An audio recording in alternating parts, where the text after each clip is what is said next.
Hello दोस्तों, स्वागत है आपका अपने चैनल ज्ञान गुरु एकेडमी पर।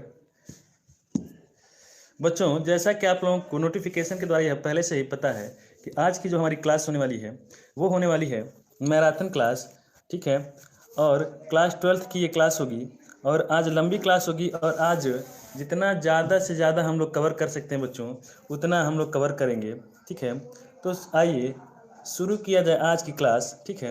आज की जो क्लास है बच्चों वो है अंतःस्रावी ग्रंथियाँ, यानी हम इसे बोलें तो अंतःस्रावी ग्रंथियों का मतलब ये होता है कि वे ग्रंथियाँ जो हमारे शरीर के अंदर हार्मोन का स्रावण करती हैं, यानी सिक्रीशन करती हैं। ठीक है। और वो अंदर ही रहती हैं आपके कोशिकाओं के अंदर। ठीक है। उन्हें हम बोलते हैं बच्चों अंतःस्रावी ग्रंथियाँ। क्या बोलेंगे बच्चों? अंतःस्रावी ग्रंथियाँ बोलेंगे। अर्थात हम उसको इंग्लिश में बोलें तो इंडोक्राइन ग्लैंड्स बोलेंगे। ठीक है। तो चलिए शुरू किया जाए कि अंतःस्रावी ग्रंथियाँ हैं क्या। तो देखेंगे अंतःस्रावी ग्रंथियों को हेडिंग डालेंगे आप लोग, फिर इसी से रिवीजन करेंगे। नालिका विहीन कैसे होंगे बच्चों? नालिका विहीन अंतःस्रावी ग्रंथियों से अंतःस्रावी तंत्र का निर्माण होता है। देखिए, यह जो ग्रंथियां होती हैं, ठीक है, यानी जो ग्लैंड होती हैं उनमें डक्टलेस होती हैं, यानी कि नलिकाएं नहीं पाई जाती। अतः इन्हीं कारण से इन्हें अंतःस्रावी ग्रंथियां कहा जाता है। ठीक है बच्चों, क्या कहा जाएगा? अंतःस्रावी ग्रंथियां कहा जाता है। और यही ग्रंथियां अंतःस्रावी तंत्र यानी कि इंडोक्राइन सिस्टम का भी निर्माण करती हैं। इन ग्रंथियों से स्रावित रासायनिक पदार्थ सीधे रुधिर में मुक्त होकर शरीर के अन्य अंगों तक पहुंचते हैं।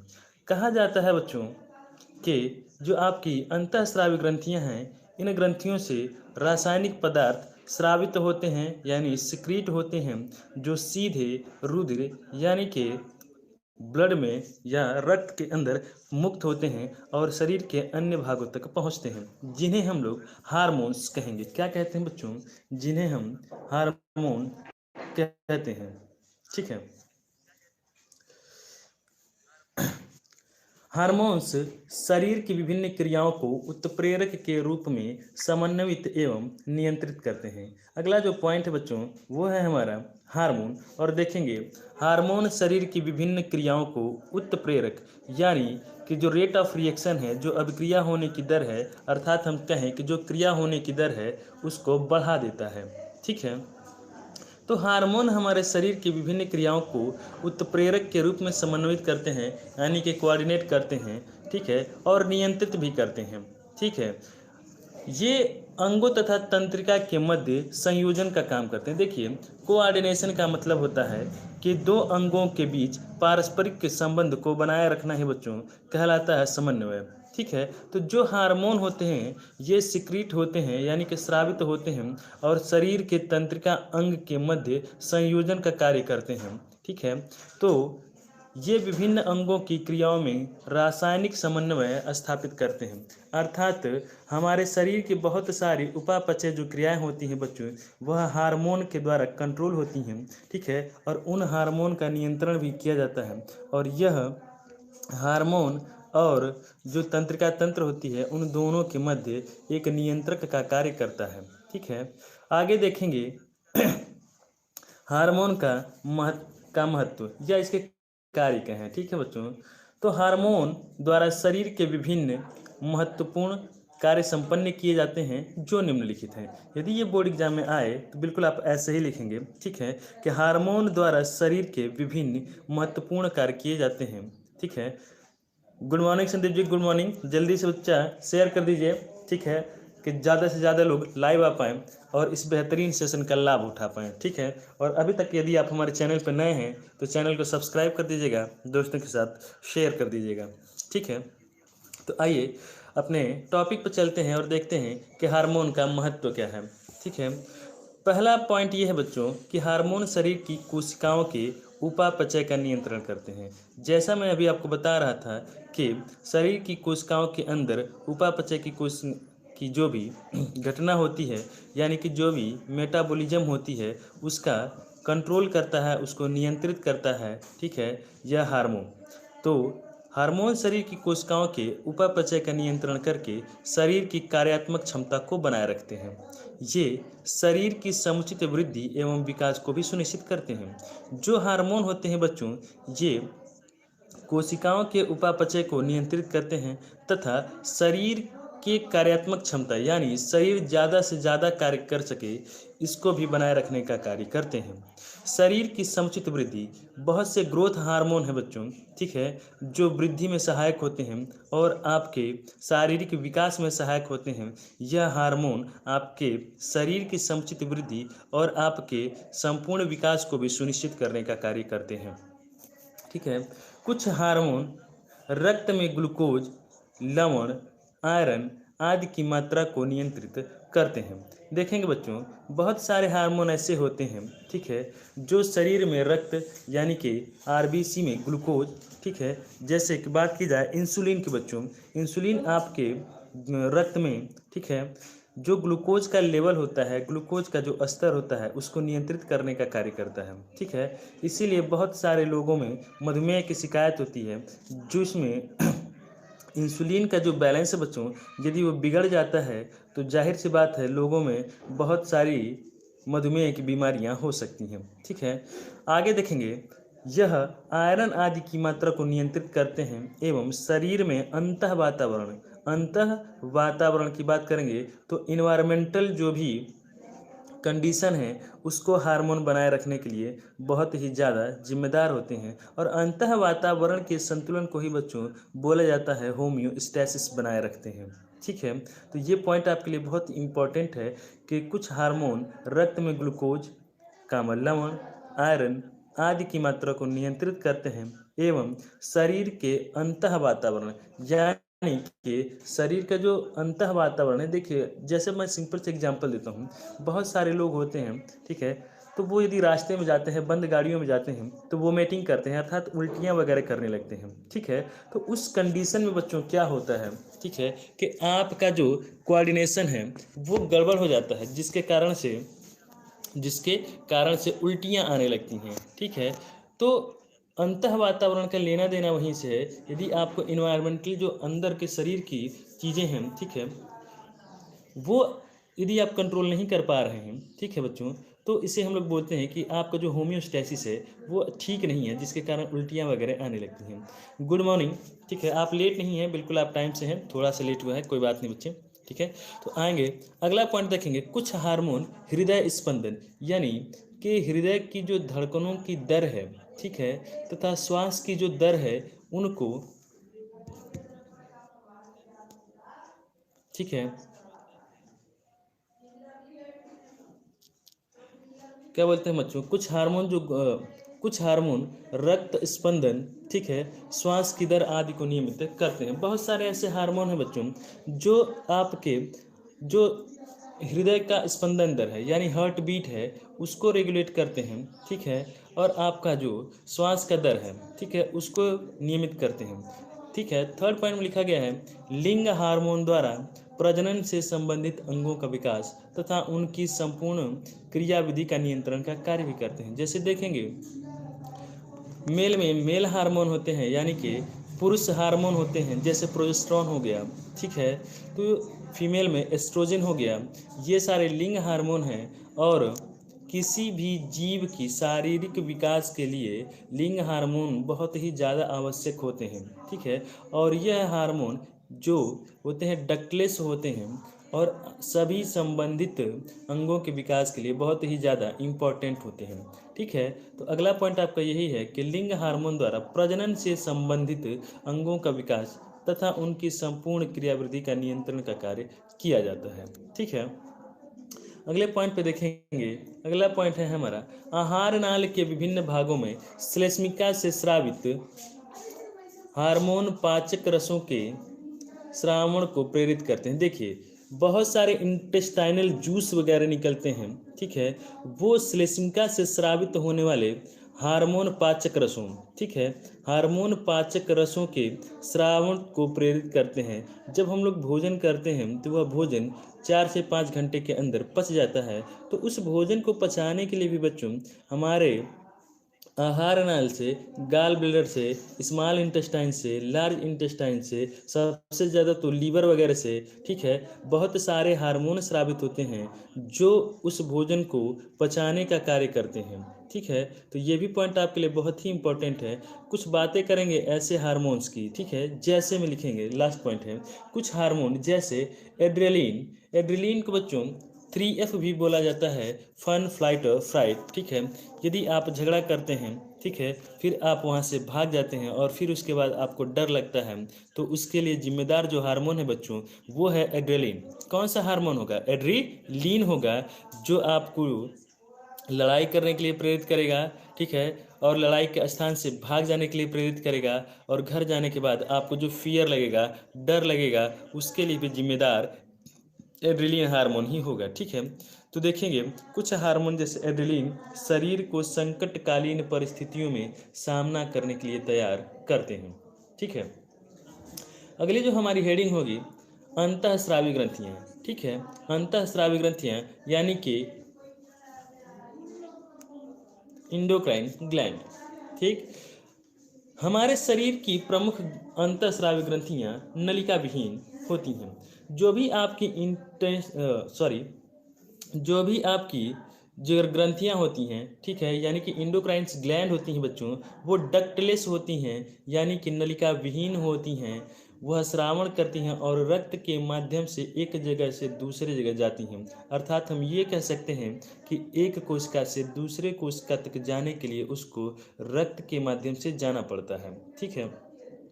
सबसे जो इम्पोर्टेंट ग्लैंड है बच्चों वो है पीयूष ग्रंथि, जिसे हम लोग पिट्यूटरी ग्लैंड कहते हैं। देखेंगे यह संधि अन्य अंतःस्रावी ग्रंथियों को स्रावित करने को नियंत्रित करती है। देखिए जो पिट्यूटरी ग्लैंड होती है इसे मास्टर ग्लैंड भी कहते हैं। क्या बोलेंगे बच्चों? मास्टर ग्लैंड कहते हैं। ये जो पीयूष ग्रंथि है बहुत सारे अंतःस्रावी ग्रंथियों को, ठीक है, खुद नियंत्रित करती है, खुद कंट्रोल करती है, इसीलिए इसे ग्लैंड्स ऑफ ग्लैंड्स बोला जाता है। क्या बोलेंगे बच्चों? ग्लैंड्स ऑफ ग्लैंड्स बोला जाएगा, या इसे मास्टर ग्लैंड भी बोला जाता है। तो ये आपके लिए पीयूष ग्रंथि बहुत ही ज़्यादा मोस्ट इम्पॉर्टेंट होगी, ठीक है। तो पीयूष ग्रंथि बहुत ज़्यादा इम्पोर्टेंट होगी, इसलिए आप इसको थोड़ा सा हाईलाइट करके पढ़िएगा। जो पिट्यूटरी ग्लैंड है अंतःस्रावी ग्रंथियों के स्रावण को नियंत्रित करती है, ठीक है। इसे मास्टर ऑफ ग्लैंड भी बोलेंगे या ग्लैंड्स ऑफ ग्लैंड्स भी बोलेंगे, ठीक है। सेकेंड जो पॉइंट है थायराइड ग्रंथि। यह ग्रंथि स्रावित थायरॉक्सिन हार्मोन द्वारा उपापचय क्रियाओं को नियंत्रित करती है। जो थायराइड ग्लैंड होगी बच्चों, ये थायरॉक्सिन हार्मोन का स्रावण करती है, और यह जो हमारी मेटाबॉलिक जो क्रियाएं होती हैं, मेटाबॉलिक जो एक्टिविटीज़ होती हैं, उनको कंट्रोल करने का कार्य करती है, ठीक है। और ये थायराइड ग्लैंड से T3 और T4 सेल नामक कोशिकाएं निकलती हैं, ठीक है, जो बहुत सारे बीमारियों में सीधे फैगोसाइट से लड़ने का कार्य भी करती हैं। तीसरा होगा पैराथायराइड ग्लैंड, ठीक है। देखिए पैराथायराइड ग्लैंड रक्त में कैल्शियम व फास्फोरस की मात्रा को नियंत्रित करता है। तीसरा जो है बच्चों पैराथायराइड ग्लैंड, इस ग्लैंड का कार्य है कि हमारे रक्त में अर्थात मनुष्य के रक्त में कैल्शियम के लेवल को, यानी कि कैल्शियम के स्तर को, ठीक है, मेंटेन करती है, नियंत्रित करती है। पैराथायराइड ग्लैंड रक्त में कैल्शियम एवं फास्फोरस की मात्रा को नियंत्रित करती है। बिल्कुल सिंपल सिंपल सी बातें हैं बच्चों। अगला है थाइमस ग्रंथि। इस ग्रंथि से स्रावित हार्मोन इस ग्रंथि से स्रावित हार्मोन लिम्फोसाइट को क्रियाशील बनाता है। देखिए जो लिम्फोसाइट हैं, ठीक है, यानी कि जो लिम्फेटिक आर्गन हैं, जो सीधे किसी फॉरेन पार्टिकल से अपने शरीर का बचाव करते हैं, जिसको हम लिम्फ बोलते हैं, ठीक है। इस ग्रंथि से स्रावित हार्मोन लिम्फोसाइट को एक्टिव करते हैं। जो हम लोग क्लास 12 का बच्चों इम्यूनोलॉजी है, ठीक है, प्रतिरक्षा तंत्र है, इसमें हम लोग डिटेल से पढ़ते हैं, ठीक है। तो ये ग्लैंड चूँकि गृह विज्ञान के लिए बहुत छोटा सा ये चैप्टर है बच्चों, आपको तो बस आप इतना ही याद करेंगे कि जो थाइमस ग्लैंड होगी बच्चों, ये थायरॉक्सिन हार्मोन का श्रावण करेगी, ठीक है, और यह जो लिम्फोसाइट हैं, ठीक है, उनको एक्टिव बनाने का कार्य करती है। फिर इसके बाद है बच्चों देखेंगे अधिवृक्क ग्रंथि यानी कि एड्रिनल ग्लैंड। ये जो एड्रिनल ग्लैंड होती है, पांचवें पॉइंट पे देखेंगे, ठीक है, ये जो एड्रिनल ग्लैंड होती है ये संकट के समय परिस्थितियों के लिए तैयार करती है कि कब आपको लड़ाई करनी है, कब आपको भाग जाना है और कब आपको फियर करना है, यानी कि डर में आप कब हैं। तो ये जो तीनों स्टेप्स हैं, ठीक है, लड़ना, भागना और यह इसके बाद में डर लगना, ठीक है, ये तीनों जो स्टेप्स हैं बच्चों ये एड्रेलिन के कारण होते हैं। और ये जो एड्रेलिन हार्मोन होता है, ठीक है, ये वृक्क के ऊपर स्थित होता है, ठीक है, और ये दो भागों में बटा होता है। जब आप इसका टीएस काटते हो तो ये आपको दो भागों में दिखता है, पहले को बोलते हैं कॉर्टेक्स, दूसरे को बोलते हैं मेडुला, ठीक है। लेकिन बच्चों आपको उतने डिटेल जानने की कोई आवश्यकता नहीं है, क्योंकि एड्रेलिन ग्लैंड से समझ लेंगे कि एड्रेलिन हार्मोन शरीर के संकटकालीन परिस्थितियों के लिए आपको तैयार रखता है। बहुत इंपॉर्टेंट पॉइंट है फन, फाइट और फ्लाइट के लिए, ठीक है, फन, फाइट और फ्लाइट। इसे 3F हार्मोन भी कहते हैं। क्या बोलेंगे? इसे 3F हार्मोन भी कहते हैं, ठीक है। अगले लाइन पे बढ़ेंगे और देखेंगे अग्नाशय की लैंगरहैंस की दीपिकाएं, वेरी इंपॉर्टेंट है, ठीक है। और देखेंगे आइलेट्स ऑफ लैंगरहैंस इसे बोलते हैं। और लैंगरहैंस की दीपिकाएं ग्लूकागॉन एवं इंसुलिन नामक हार्मोन स्रावित करती हैं। क्या स्रावित करेंगे बच्चों? बिल्कुल, बहुत इंपॉर्टेंट है।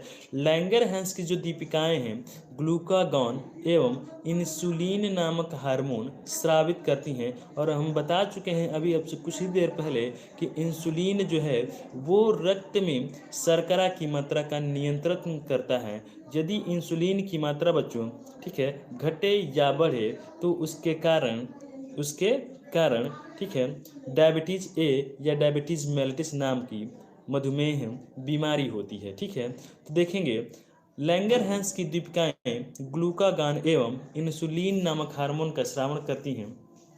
इंसुलिन हार्मोन रक्त में शर्करा का मतलब बच्चों होता है ग्लूकोज का लेवल, ठीक है, यानी कि ग्लूकोज का स्तर क्या है, ठीक। तो इंसुलिन हार्मोन रक्त में शर्करा अर्थात ग्लूकोज की मात्रा का नियंत्रण करता है।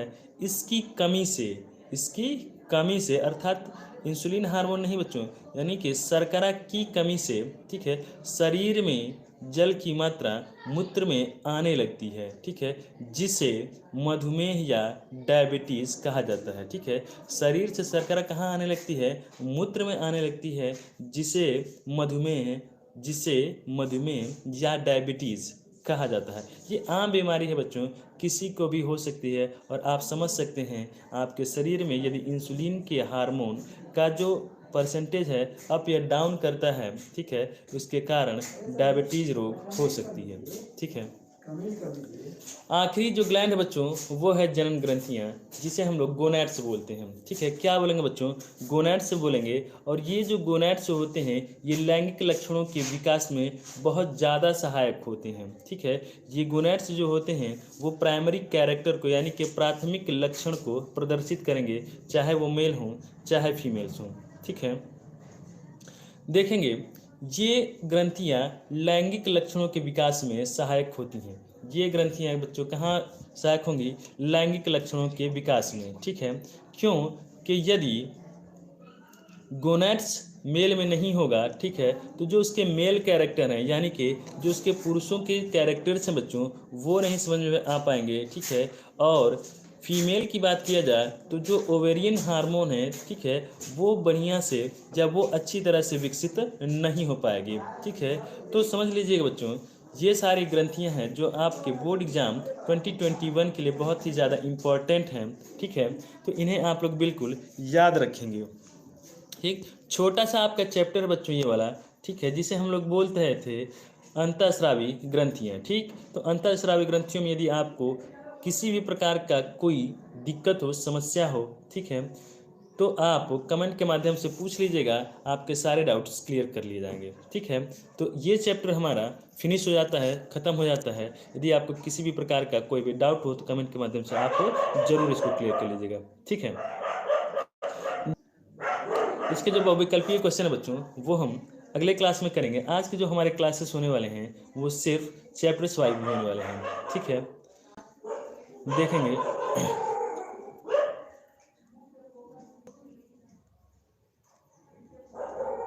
अगला जो चैप्टर है वो है संक्रामक रोग। संक्रामक रोग प्रसार तथा नियंत्रण बहुत इंपॉर्टेंट चैप्टर है आपके लिए, और खासकर उन बालिकाओं के लिए जिन्होंने गृह विज्ञान ले रखा है और गृह विज्ञान उन्हें पढ़ना बहुत ही अच्छा लगता है। तो ये जो चैप्टर है आपके लिए, ठीक है, बहुत अच्छे मार्क्स दे के जाएगा आपके बोर्ड एग्जाम में। संक्रामक रोग, तो देखिए संक्रामक रोग हम उसे कहते हैं जो बीमारियां एक पर्सन से दूसरे पर्सन में ट्रांसमिट होती हैं, फैलती हैं, चाहे वो किसी भी तरह से, चाहे वो छूने से फैले, हवा से फैले, खांसने से फैले, कांटेक्ट से फैले, किसी भी टाइप से यदि वो एक व्यक्ति से दूसरे व्यक्ति तक जाती है तो हम उसे संक्रामक रोग कहते हैं। ठीक है, इस चैप्टर में हम यही देखेंगे कि कौन कौन सी वो बीमारियां हैं जिन्हें हम संक्रामक रोग कहते हैं, वो प्रसार कैसे करती हैं, यानी एक्सपेंड कैसे करती हैं। जैसे बच्चों बात की जाए कोरोना की, तो कोरोना भी खांसने या छींकने से फैलता था। ठीक है, कैसे फैलता था? खांसने या छींकने से फैलता था। तो आपने सुना होगा, ठीक है, अमिताभ बच्चन जी जो इस सदी के महानायक हैं, ठीक है, वो बताते थे जब भी आप फ़ोन मिलाते हैं कि हमेशा मास्क पहनिए, अपने हाथों को सैनिटाइज करिए, अपने हाथों को साबुन से बार बार धोते रहिए, ठीक है, और 2 गज की दूरी बहुत ही ज़्यादा ज़रूरी है। ठीक है, तो कहने का मतलब ये है कि जो डिजीज़ हैं, जो भी बीमारियां हैं, उनका अपना तरीका है फैलने का। ठीक है, लेकिन जो बीमारी एक व्यक्ति से दूसरे व्यक्ति में तेज़ी से फैले, ठीक है, वो बीमारियां कहलाती हैं संक्रामक रोग। ठीक है, तो आइए देखें संक्रामक रोग का अर्थ क्या है। तो विभिन्न रोगाणु अर्थात जीवाणु, हम कहें तो बैक्टीरिया, ठीक है, या फिर विषाणु यानी कि वायरस, ठीक है, फिर कवक यानी कि फंजाई, फिर इसके बाद है प्रोटोजोआ, ठीक है, आदि के कारण होने वाले रोग संक्रामक रोग कहलाते हैं। क्या कहलाएंगे बच्चों? देखिएगा आप लोग, विभिन्न रोगाणु, जैसे कि हम वायरस की बात करें, बैक्टीरिया की बात करें, ठीक है, फंजाई की बात करें, प्रोटोजोआ की बात करें, तो इनसे होने वाले जो रोग हैं वो संक्रामक रोग कहलाते हैं। और इनका संकरण विभिन्न माध्यमों द्वारा, हमने अभी आपको बोला, ये टच द्वारा हो सकता है, एक व्यक्ति से दूसरे व्यक्ति को छूने द्वारा हो सकता है, खांसने या छींकने द्वारा हो सकता है, ठीक है, किसी की तौलिया वगैरह यूज़ करने के कारण हो सकता है, कपड़े वगैरह यूज़ करने के कारण हो सकता है। ठीक है, तो ये सारे लक्षण हैं जो बीमारियां ट्रांसमिट होंगी एक व्यक्ति से दूसरे व्यक्ति में। ठीक है, 1 पर्सन टू अनदर पर्सन ये ट्रांसमिट होंगी। ठीक है, और माध्यम जो है यानी कि मीडियम है वो अनेक हो सकते हैं। ठीक है, तो देखेंगे, पहला शुरू करते हैं संक्रामक रोग का अर्थ क्या है। तो विभिन्न रोगाणुओं अर्थात जीवाणु, विषाणु, कवक तथा प्रोटोजोआ आदि के कारण होने वाले रोग संक्रामक रोग कहलाते हैं। ठीक है, इनका संक्रमण विभिन्न माध्यमों द्वारा, इनका संक्रमण कैसे होगा बच्चों? विभिन्न माध्यमों द्वारा, यानी कि माध्यम कुछ भी हो सकता है। ठीक है, विभिन्न माध्यमों द्वारा एक व्यक्ति से दूसरे व्यक्ति में होता है। शरीर में रोगाणुओं के प्रवेश तथा रोग के लक्षण प्रकट होने के मध्य जो अंतराल होता है उसे रोग की उद्भवन अवधि यानी कि इनक्यूबेशन पीरियड कहा जाता है, या संप्राप्ति काल कहा जाता है। जैसे मैं सिंपल एक सी बात कहूँगा आपको, जैसे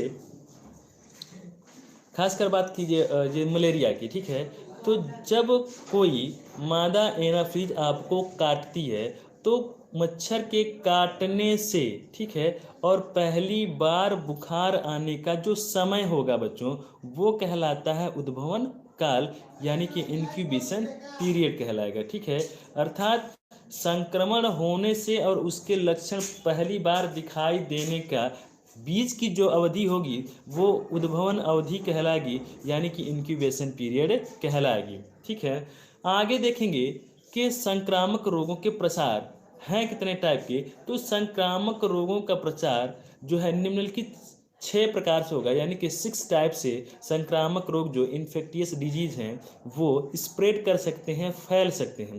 पहला पॉइंट है कि जल एवं भोजन द्वारा। ठीक है, जल एवं भोजन द्वारा, तो देखेंगे जैसे बहुत सारे सड़कों के किनारे जो ठेले वगैरह लगे होते हैं बच्चों, वहाँ पे बहुत सारे धूल मिट्टियाँ उड़ती रहती हैं, खुले में सामान जो भी पड़े हुए हैं। मैं तो आपसे यही रिक्वेस्ट करूँगा कि आप उन धूल मिट्टी वाले जो सामान हैं उनको न खाएं, क्योंकि वहाँ पे भोजन दूषित हो रहा है आपका, क्योंकि सड़कों पे बहुत सारे लोग गुटखा खाकर थूक रहे हैं, तो बलगम्स वगैरह थूक रहे हैं, ठीक है। कोई लैट्रिन टॉयलेट भी बहुत सारे सड़कों के किनारे पड़ा होता है, काऊ डंग भी पड़ा होता है तथा गोबर वगैरह भी पड़ा होता है। तो वो सूखने के बाद गाड़ियों की रफ्तार से हवाओं के कारण उड़ के, या फिर हवा के कारण, या मक्खियों के कारण, ठीक है, या फिर मच्छरों के कारण, या फिर बोल सकते हैं हम लोग क्या, कॉकरोच वगैरह के कारण, ठीक है, वो बीमारियां जो हैं भोजन को दूषित करती हैं, और उस दूषित भोजन को लेने के बाद हैजा, टाइफाइड, पीलिया, अतिसार तथा पेचिश जैसी गंभीर बीमारियां हो सकती हैं, ठीक है। तो ये पहला पॉइंट था कि जल एवं भोजन द्वारा हैजा, ठीक है। देखिए मैं छोटी सी एक कहानी बता रहा हूँ, ठीक है, आप उसे याद कर रखिएगा। देखिए हमारे मोहल्ले में एक मशीन थी, ठीक है, वो पानी निकालने वाली। तो हुआ क्या कि कुछ लोग उसे बनाने आए, तो उनको पानी मिल नहीं रहा था, और बगल से नाली जा रही थी, ठीक है, वो सीवेज वाली नाली जा रही थी। उन्होंने वो पानी उठाया और जल की जो मशीन है, ठीक है, उसके अंदर डाल दिया। अब बताइए वो जो गंदा पानी है वो मशीन के अंदर गया, तो क्या पूरा जल जो है उसको दूषित करेगा कि नहीं करेगा, ठीक है। तो दूषित जल, दूषित भोजन से बचिए, क्योंकि ये सबसे ज़्यादा कॉमन समस्या है जिससे लोगों को हैजा, टाइफाइड, पीलिया, अतिसार, पेचिश आदि बीमारियां हो सकती हैं, ठीक है। अगले पॉइंट पर चलते हैं और देखते हैं कि वायु द्वारा यानी कि एयर द्वारा कौन कौन सी बीमारियां ट्रांसमिट होती हैं। तो आपने सुना होगा चेचक यानी कि पॉक्स, ठीक है। पॉक्स यदि आपको नहीं समझ में आ रहा होगा तो दिवंगत जो अभिनेता थे, ठीक है, ओमपुरी जी के चेहरे पे जो छोटे छोटे दाने हुए थे बच्चों, वो चेचक के कारण ही हुए हैं, ठीक है। तो ये ऐसी बीमारी है जो वायु द्वारा ट्रांसमिट होती है। कैसे ट्रांसमिट होगी? वायु द्वारा। और इसमें दो चीज़ें होती हैं, एक बड़ी चेचक होती है, एक छोटी, ठीक है, जिसे बड़ी को हम लोग बोलते हैं पॉक्स और छोटी को बोलते हैं स्मॉल पॉक्स, ठीक है। ये वायु द्वारा फैलती है। इसके बाद खसरा है, ठीक है, तपेदिक है यानी कि क्षय रोग, जिसे हम लोग लेप्रोसी बोलते हैं, तपेदिक क्षय रोग है, ठीक है। डिप्थीरिया है, काली खांसी है। ये जो बीमारी हैं बच्चों, ये वायु के द्वारा एक व्यक्ति से दूसरे व्यक्ति में होती हैं, ठीक है। तो ये हैं कुछ ऐसी डिजीज़ है, ऐसी बीमारियां जो ट्रांसमिट हो रही हैं एयर द्वारा। तो आप सजग रहेंगे, ऐसे बच्चों के साथ नहीं खेलेंगे जिन्हें चेचक हो, छोटी माता हो, ठीक है, तपेदिक हो, डिप्थीरिया हो या काली खांसी हो, तो उनसे थोड़ा दूरी बनाए रहेंगे, या उनको फिर बोलेंगे कि यदि आप छींकिए या खांसिए, ठीक है, तो अपने मुंह पे रुमाल लगा लीजिएगा, क्योंकि एक बेहतर तरीका है, ठीक है, बीमारियों को फैलने से रोकने के लिए। अगली बीमारी है बच्चों चोट अथवा घाव से टिटनेस होता है, ठीक है। तो यदि आपको कहीं ऐसे कट जाए, ऐसे लोहे वगैरह से कट जाए जिस पे जंग लगी रहे हो, ठीक है, यानी कि कोरेजन हुआ हुआ हो, तो वैसे कटे हुए लोहे से आप बिल्कुल सावधान रहें और बिल्कुल जाके टिटनेस का इंजेक्शन लें, क्योंकि चोट या घाव से जो बीमारी होगी वो टिटनेस होगी, जिसे लॉकिंग जा भी बोलते हैं। यदि टिटनेस की बीमारी बच्चों हो जाती है, ठीक है, तो जो मसल्स होती हैं वो बिल्कुल एकदम से सिकुड़ने लगती हैं, इसीलिए इस बीमारी को बोला जाता है कि लॉकिंग जा है। यदि आपके जो मसूड़े हैं, ठीक है, ये निचला जो जा है बच्चों, ये निचला जा ये लॉक होने लगता है, हाथों की जो पेशियां हैं वो सिकुड़ने लगती हैं, फैल नहीं पाती हैं, इसीलिए टिटनेस एक गंभीर बीमारी है। और बिल्कुल चोट लगने पे या कहीं कट जाने पे आप बिल्कुल टिटनेस का इंजेक्शन लेते रहें, ठीक है। या नहीं भी कहीं कट रहा है तो कम से कम 6 महीने पे एक बार टिटनेस का इंजेक्शन अवश्य लेते रहें, ठीक है। अगला देखते हैं प्रत्यक्ष संपर्क द्वारा। देखिए प्रत्यक्ष संपर्क का मतलब ये है कि बिल्कुल डायरेक्ट कांटेक्ट के द्वारा कैसी बीमारियां हैं, जैसे दाद है, खाज है, खुजली है, कुष्ठ रोगी आदि हैं, ये प्रत्यक्ष संपर्क के द्वारा फैलते हैं। मैं एक छोटी सी कहानी आपको सुना दे रहा हूँ। मेरा एक मित्र हुआ करते थे, ठीक है, और वो एक बार अपने किसी दूसरे मित्र के यहाँ गए, ठीक है, जहाँ पे उनके मित्र को चेहरे पे, ठीक है, बहुत छोटे छोटे दाने निकले हुए थे, जो कि बैक्टीरियल इन्फेक्शन थे। और वहाँ मित्र हमारे गए और वहाँ उनकी तौलिया उन्होंने यूज़ की, और वहाँ से आने के बाद 10 या 15 दिनों के बाद उनके चेहरे पे भी सेम वैसे ही छोटे छोटे दाने निकलने लगे। फिर उनको अपने इलाज के लिए बच्चों चर्म रोग विशेषज्ञ के पास जाना पड़ा और उन्होंने बिल्कुल एडवाइस दिया कि बच्चों आप जब भी जाइए अपना ही तौलिया यूज़ करिए। क्यों कि ये सारी जो बीमारियां हैं जैसे दाद, खाज, खुजली, कुष्ठ रोग, ये डायरेक्ट कांटेक्ट से फैलती हैं। तो आप लोग विशेष ध्यान रखेंगे अपने साफ सफाई का, और जहाँ तक हो सके आप अपने लिए अलग से तौलिया यूज़ करेंगे, ठीक है। क्योंकि ये जो बीमारियां हैं दाद, खाज, खुजली आदि की, ये खासकर कपड़ों के ही आदान प्रदान से मैक्सिमम पहनती हैं। जैसे मित्र हैं, कहेंगे भाई अपना शर्ट दे दो, अपना पैंट दे दो, ठीक है। कुछ लोग तो अंडरवियर तक भी साझा कर लेते हैं, ठीक है, कभी कभार, ठीक। तो ये सारी चीज़ें आप नहीं करेंगे, ठीक है। अगला है यौन संबंधों द्वारा, ठीक। तो यौन संबंधों द्वारा की बात की जाए तो जिसमें सबसे जो पॉपुलर बीमारी है वो है एड्स। क्या है बच्चों? एड्स है, ठीक है। और ये यौन संबंध के द्वारा फैलती है। लेकिन मेरा ये मानना है कि ये एड्स जो है यौन संबंधों के द्वारा ही बिल्कुल नहीं फैलेगी, वो फैल सकती है बच्चों, ठीक है, कंटामिनेटेड एक्सचेंज ऑफ ब्लड से। यानी कि जब आप ब्लड बैंक से कभी भी ब्लड लीजिए तो आप उसकी जांच करवा लीजिए, ठीक है। संक्रमित व्यक्ति के ब्लड रिसीव करने से यानी ग्रहण करने से भी फैल सकती है। या कोई ऐसा भी डॉक्टर आपने अपने गांव घरों में देखा होगा जो एक ही इंजेक्शन से सभी लोगों को इंजेक्ट कर रहा है, सभी लोगों को सुइयां लगा रहा है।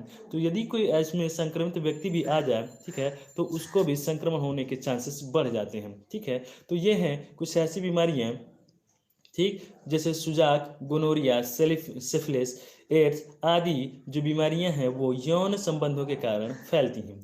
अगला पॉइंट है रोगवाहक कीटों, मलेरिया द्वारा। देखिए बहुत सारी बीमारियां ऐसी होती हैं, जैसे मैंने आपसे पहले बता दिया था कि सबसे ज़्यादा जो बीमारियां फैलाती हैं वो है डोमेस्टिक हाउस फ्लाई, यानी कि जो घरेलू मक्खियां हैं बच्चों, सबसे ज़्यादा बीमारी फैलाने का काम वही करती हैं। देखिए एक बार ये क्वेश्चन भी आया था कि सबसे ज़्यादा बीमारी कौन फैलाएगी, ठीक है। तो जिसमें 2-3 भाई बंधु थे, जिसमें मक्खी, कॉकरोच और मच्छर थे।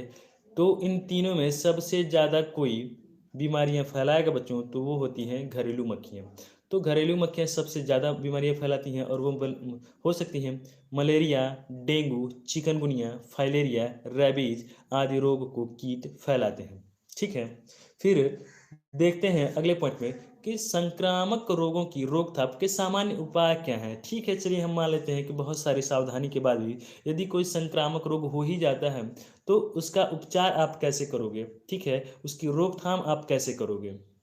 तो देखेंगे संक्रामक रोगों की रोकथाम के कुछ सामान्य निम्नलिखित उपाय हैं, जैसे कि स्वास्थ्य विभाग को सूचित करिए। जो सबसे पहले आपकी जो जिम्मेदारी है बच्चों वो है हेल्थ डिपार्टमेंट को आप सूचित कीजिए कि ये बीमारी संक्रामक बीमारी है, इसे जल्दी से जल्दी सही करने के लिए आप हेल्थ डिपार्टमेंट को सूचित किए कि हेल्थ डिपार्टमेंट यानी कि स्वास्थ्य विभाग आए और उसे कंट्रोल करे।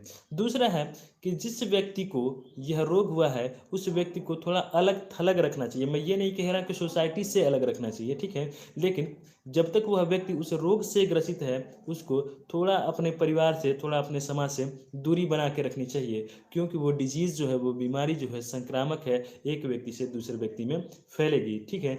जैसा आप लोगों को याद होगा, ठीक है, कोरोना के काल में ही उन व्यक्तियों को अलग थलग रखा जाता था, क्वारंटाइन रखा जाता था। जिन व्यक्तियों में कोरोना के लक्षण दिखाई देते थे उन्हें ये बोला जाता था कि आप अपने ही कमरे में रहिए, ठीक है, बाहर वगैरह कम जाइए, ठीक है, हमेशा मास्क लगाए रहिए, लोगों से बातचीत करते वक्त दूरी बना के रखिए।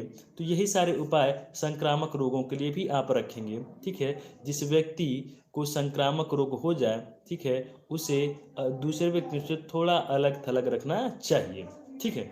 अगले पॉइंट में देखेंगे हम लोग रोग प्रतिरक्षा के उपाय। रोग प्रतिरक्षा के उपाय जैसे कि टीकाकरण। देखिए रोग प्रतिरक्षा के उपाय का मतलब ये है कि एक्वायर इम्यूनिटी, ठीक है, यानी कि अर्जित उपारक्षा के द्वारा हम इसे पहले से बेहतर बना सकते हैं, यानी हमें टीकाकरण करवाना चाहिए। जैसे मैं एक बात बता दूं आपको, भारत की जो भी, ठीक है, कोवावैक्सीन है उसे प्रतिरक्षा के तौर पर बहुत सारे लोगों को लगाया जा रहा है कि उनमें कोविड-19 के अगेंस्ट प्रतिरक्षा हो जाएगी और वह कोविड-19 उनको नहीं हो पाएगा, अर्थात कोविड-19 किसी दूसरे पर्सन को अफेक्टेड नहीं करा पाएगा। तो इसी तौर पे बच्चों हमारे देश में भी बहुत सारे टीकाकरण के प्रोग्राम चलते हैं, ठीक है, और सरकारी स्वास्थ्य केंद्रों पर भी BCG DPT के टीके लगते हैं। तो आप चाहें तो टीकाकरण के द्वारा भी इन रोगों से बचा जा सकता है। अगला है रोग वाहकों का नियंत्रण करना, कि जो भी घरेलू मक्खियाँ, ठीक है, काकरोच, मच्छर आदि जो भी इन बीमारियों को ट्रांसमिट कर रहे हैं उनका विनाश करना चाहिए, उनका नाश करना चाहिए, ताकि ये बीमारियां कम से कम फैल सकें, ठीक है। फिर है रोगाणुनाश के उपाय करना, ठीक है। फिर इसके बाद है बहुत सारे जो भी बीमारियां आपको ट्रांसमिट हो रही हैं बच्चों, उनको रोकने के आपको उपाय करना। अगली हेडिंग है हमारी टीकाकरण। टीकाकरण यानी हम इसे बोलते हैं बच्चों वैक्सीनेशन। क्या बोलेंगे? वैक्सीनेशन बोलते हैं, ठीक है। तो आइए बात करते हैं वैक्सीनेशन की। टीकाकरण संक्रामक रोगों से बचाव के लिए लगाए जाने वाले टीकों की प्रक्रिया को टीकाकरण कहते हैं, ठीक है। जैसे मैं बात करूं कि BCG यानी कि ट्यूबरकुलोसिस, TB रोग, जिसे प्राचीन काल में क्षय रोग कहते हैं, ठीक है, उससे बचने के लिए BCG के टीके बचपन में लगते हैं। DPT डिप्थेरिया पर्ट्यूसिस, ठीक है, और टीटेनस, D for diphtheria, P for pertussis और T फॉर टीटेनस होता है इसका फुल फॉर्म, ठीक है। तो डिप्थेरिया, कुकर खांसी और टीटनेस के बचने के लिए भी DPT के टीके लगवाए जाते हैं। फिर इसके बाद है DAB के भी टीके लगाए जाते हैं कि किसी भी व्यक्ति को टाइफाइड वगैरह न हो पाए, ठीक है। तो किन्हीं भी रोगों से बचाव के लिए जो भी टीके आप अपने आप को लगवाते हैं तो उस पूरी जो प्रक्रिया है उसे हम लोग टीकाकरण कहते हैं। याद रखेंगे इस पॉइंट को, और टीके और उनसे संबंधित बीमारियों को याद रखेंगे। BCG क्षय रोग के लिए लगाई जाती है, DPT डिप्थेरिया, कुकर खांसी और टिटनेस के लिए लगाई जाती है, जबकि DAB टाइफाइड के लिए लगाई जाती है। वेरी इंपॉर्टेंट पॉइंट है ये, ठीक है।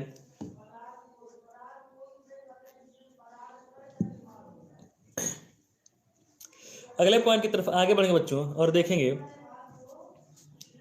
रोग प्रतिरोधक क्षमता। कौन सी क्षमता देखेंगे बच्चों? रोग प्रतिरोधक क्षमता की बात करेंगे। तो रोग प्रतिरोधक क्षमता वो होती है जो शरीर के विभिन्न रोग कारकों से लड़ने की जो क्षमता होगी, जो जीव के अंदर रोगों से लड़ने की जो क्षमता होगी उसे हम लोग रोग प्रतिरोध क्षमता कहते हैं, अर्थात उसको ऑटो इम्यूनिटी कहते हैं। मतलब ये है कि स्वतः खुद के अंदर वो क्षमता कि हम बीमारियों से कितना लड़ पाते हैं वो कहलाती है रोग प्रतिरोधक क्षमता। इसकी डिफिनीशन देखते हैं तो देखिए, शरीर के विभिन्न रोग कारक जीवों से लड़ने की क्षमता जो उसे प्रतिरक्षी तंत्र के कारण मिली है रोग प्रतिरोधक क्षमता कहलाती है, ठीक है। किसके कारण मिली है बच्चों? रोग प्रतिरोधी क्षमता यानी तंत्र, जो आपका इम्यून सिस्टम है, प्रतिरक्षा तंत्र है, उसके कारण आपके अंदर रोगों से लड़ने की जो क्षमता है वो रोग प्रतिरोध क्षमता कहलाएगी। आई होप कि ये बातें आपको क्लियर हो गई होंगी, ठीक है। और ये दो प्रकार की होती है, आगे देखेंगे। यह दो प्रकार की होती है। पहला होता है सहज प्रतिरक्षा, यानी कि ये प्रतिरक्षा विशिष्ट टाइम होती है और ये हमको जन्म के समय मिलती है, यानी कि इनबॉर्न कंडीशन में मिलती है। जब आप पैदा होते हो तो ये जो सहज प्रतिरक्षा है माता पिता से बच्चों में स्थानांतरित होती है, ट्रांसफर होती है बच्चों, ठीक है। तो देखेंगे सहज प्रतिरक्षा क्या है। सहज प्रतिरक्षा एक प्रकार की अविशिष्ट प्रतिरक्षा है, ये विशिष्ट नहीं है, ठीक है। विशिष्ट का मतलब ये है कि जब आप टीकाकरण के द्वारा अर्जित प्रतिरक्षा को बढ़ाते हैं तो आपके अंदर एक विशिष्ट प्रतिरक्षा आता है। जैसे मैं बात कर रहा था बच्चों BCG की, तो जब आप BCG का टीका लेते हो तो आप एक विशिष्ट अर्थात क्षय रोग से लड़ने की प्रतिरक्षा अपने आप में जनरेट करते हैं, स्थापित करते हो, ठीक है। जबकि दूसरी बात करेंगे उपार्जित प्रतिरक्षा, तो उपार्जित प्रतिरक्षा वो होती है जो विशिष्ट प्रकार के रोग जनकों से लड़ने के लिए आपके अंदर विकसित होती है टीकाकरण के द्वारा, उसे आप उपार्जित प्रतिरक्षा कहेंगे। तो चलिए देखते हैं बारी बारी से, और पहला देखते हैं सहज प्रतिरक्षा। सहज प्रतिरक्षा एक प्रकार की अविशिष्ट रक्षा है। कैसी है? अविशिष्ट। ये स्पेसिफिक नहीं है, किसी बीमारी से लड़ने के लिए एकदम विशिष्ट नहीं है कि हम फला बीमारी से ही लड़ेंगे। ये शरीर के अंदर मौजूद वो प्रतिरक्षा है जो सभी प्रकार से की बीमारियों से लड़ने के लिए आपके शरीर के अंदर मौजूद है। ठीक है। और सहज प्रतिरक्षा बच्चों जन्म के साथ ही आपके अंदर मौजूद होती है, और यह प्रतिरक्षा आपको अपने पेरेंट से अर्थात माता पिता से आपको प्राप्त होती है। ठीक।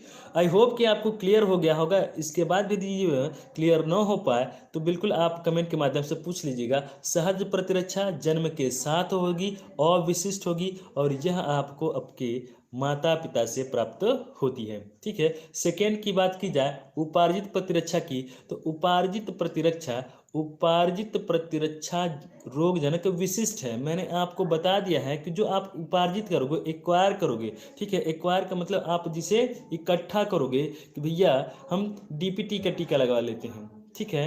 फिर इसके बाद हम बीसीजी का टीका लगवा लेते हैं, लाओ कोरोना वायरस की वैक्सीन लगवा लेते हैं। ठीक है। हेपेटाइटिस ए, हेपेटाइटिस बी के टीके लगवा लेते हैं। ठीक है। और इसका मतलब ये है कि आप अपनी उपार्जित प्रतिरक्षा को बढ़ा रहे हो। ठीक है। उपार्जित प्रतिरक्षा को बढ़ा रहे हो टीकों के द्वारा, तो वह उपार्जित प्रतिरक्षा कहलाता है जो आपने टीकों के माध्यम से अर्थात इंजेक्शन के माध्यम से अपने शरीर के अंदर विकसित किया हो, वह कहलाती है उपार्जित अर्थात विशिष्ट है, वो स्पेसिफिक है। जैसे आपने स्मॉल पॉक्स चेचक से लड़ने के लिए इंजेक्शन से लगवाए हों, टीकाकरण करवाए हों, तो केवल स्मॉल पॉक्स से ही लड़ेगा, किसी अन्य बीमारी से नहीं लड़ेगा। ठीक है।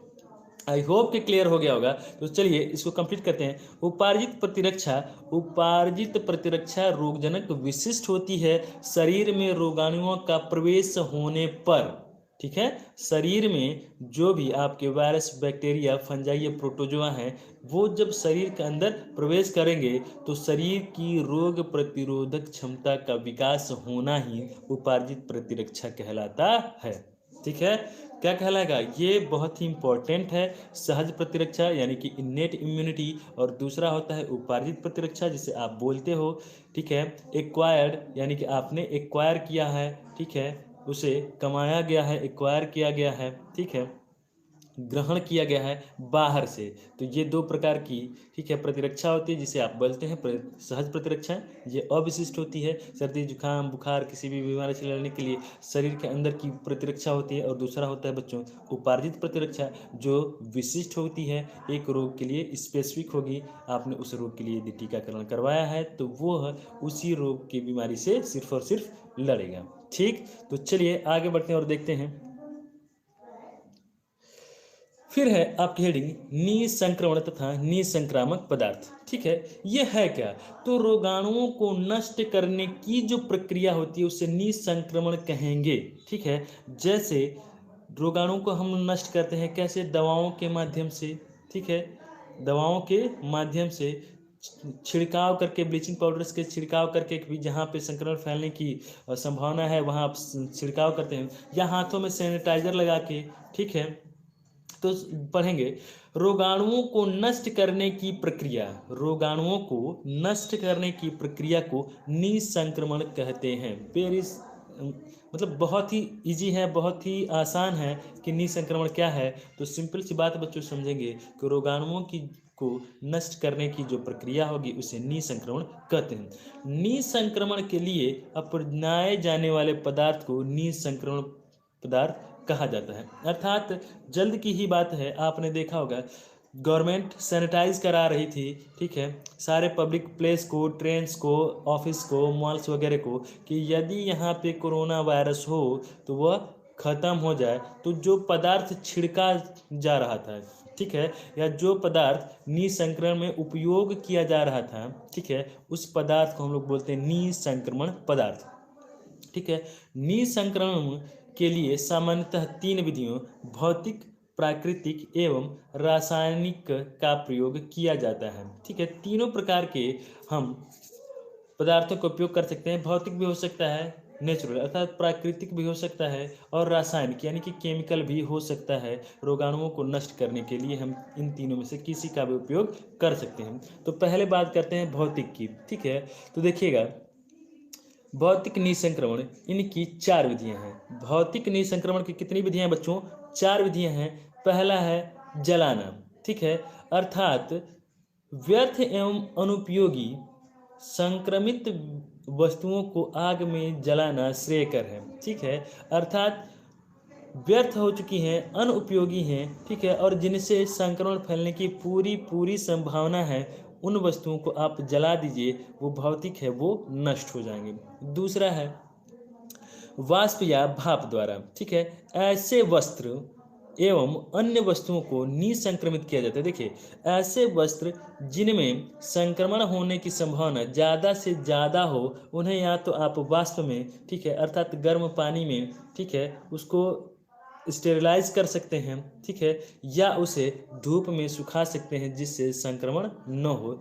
तीसरा है सूखी गर्म हवा द्वारा। यह विधि बहुत ज़्यादा प्रभावी नहीं है बच्चों। ठीक है, यह विधि जो है सूखी गर्म हवा वाली, यह ज़्यादा प्रभावी नहीं है, यद्यपि चमड़े, शीशे आदि के संपर्क में ही इसका प्रयोग किया जाता है। चौथा है उबालना। जैसे संक्रमित जल है या दूषित जल है बच्चों, यदि आप उसको 100 सेंटीग्रेड पे 20 to 30 मिनट यानी 20 से 30 मिनट तक उबाल देते हैं, तो उसके अंदर अर्थात जल के अंदर जो भी रोगाणु हैं, कीटाणु हैं, वो खत्म हो जाएंगे और जो जल होगा वह पीने योग्य हो जाएगा, अर्थात तो स्वच्छ हो जाएगा। तो चौथी विधि है उबालना, और इसमें देखते हैं संक्रमित वस्तुओं को खौलते पानी में 100 सेंटीग्रेड पर 20 से 30 मिनट तक उबालकर कीटाणु मुक्त किया जा सकता है। ठीक है, फिर अगला है प्राकृतिक निसंक्रमण। देखिए, ये बहुत इंपॉर्टेंट है, और इसमें देखेंगे प्रकाश, सूर्य के प्रकाश में उपस्थित परावैंगनी किरणें तथा वायु की ऑक्सीजन प्रमुख रोगाणुनाशक है। ठीक है, तो सूर्य के प्रकाश की उपस्थिति में जो भी परावैंगनी किरणें आती हैं, वो बहुत सारे वायरस, बैक्टीरिया, फंजाई और प्रोटोजोन का विनाश कर देती हैं, जिनसे ये बीमारियां फैलने वाली होती हैं। ठीक है, फिर अगला है रासायनिक निसंक्रमण। ठीक है, रासायनिक निसंक्रमणों को 3 अवस्थाओं के आधार पर विभाजित किया जाता है। ठीक है, तो रासायनिक जो भी आपके पास डिसइंफेक्टेंट्स हैं, उनका आप 3 टाइप से यूज़ कर सकते हैं। वह तरल हो सकता है, यानी कि द्रव की अवस्था में हो सकता है, वह गैस की अवस्था में हो सकता है, अथवा वह सॉलिड की अवस्था में हो सकता है। इन सबको हम बारी बारी से देखेंगे। पहले देखते हैं कि तरल। जैसे देखिए, आपने देखा होगा बहुत सारे हॉस्पिटल्स वगैरह में, या कभी कभार आपने देखा होगा रेलवे स्टेशंस वगैरह पे भी, ठीक है, फिनाइल वगैरह से फर्श को साफ़ किया जाता है। अर्थात ये है कि फर्श पे जो भी रोगाणु हैं, जो बीमारियां फैला सकते हैं, उनको फिनाइल से साफ़ किया जा सकता है। अथवा दूसरा कार्बोलिक एसिड है, फार्मलिन है, या लाइजॉल वगैरह हैं, ये तरल हैं, डिसइंफेक्टेंट्स हैं, इनसे आप रोगाणुओं का विनाश बिल्कुल आसानी से कर पाएंगे। दूसरा है गैसीय निसंक्रमण। गैसीय में सबसे इम्पोर्टेंट है बच्चों क्लोरीन। ठीक है, क्लोरीनीकरण करके आप बहुत सारे वायरस, बैक्टीरिया, ठीक है, प्रोटोजोन्स और फंजाई आदि को मार सकते हैं, जो बीमारियां फैलाने वाले होते हैं। या फिर होता है सल्फर डाइऑक्साइड। यह सल्फोनेशन प्रोसेस और सल्फोनेशन के द्वारा बच्चों बहुत सारे बीमारियों से बचा जा सकता है। तीसरा है ठोस निसंक्रमण। ठीक है, ठोस निसंक्रमण की बात की जाए तो ब्लीचिंग पाउडर।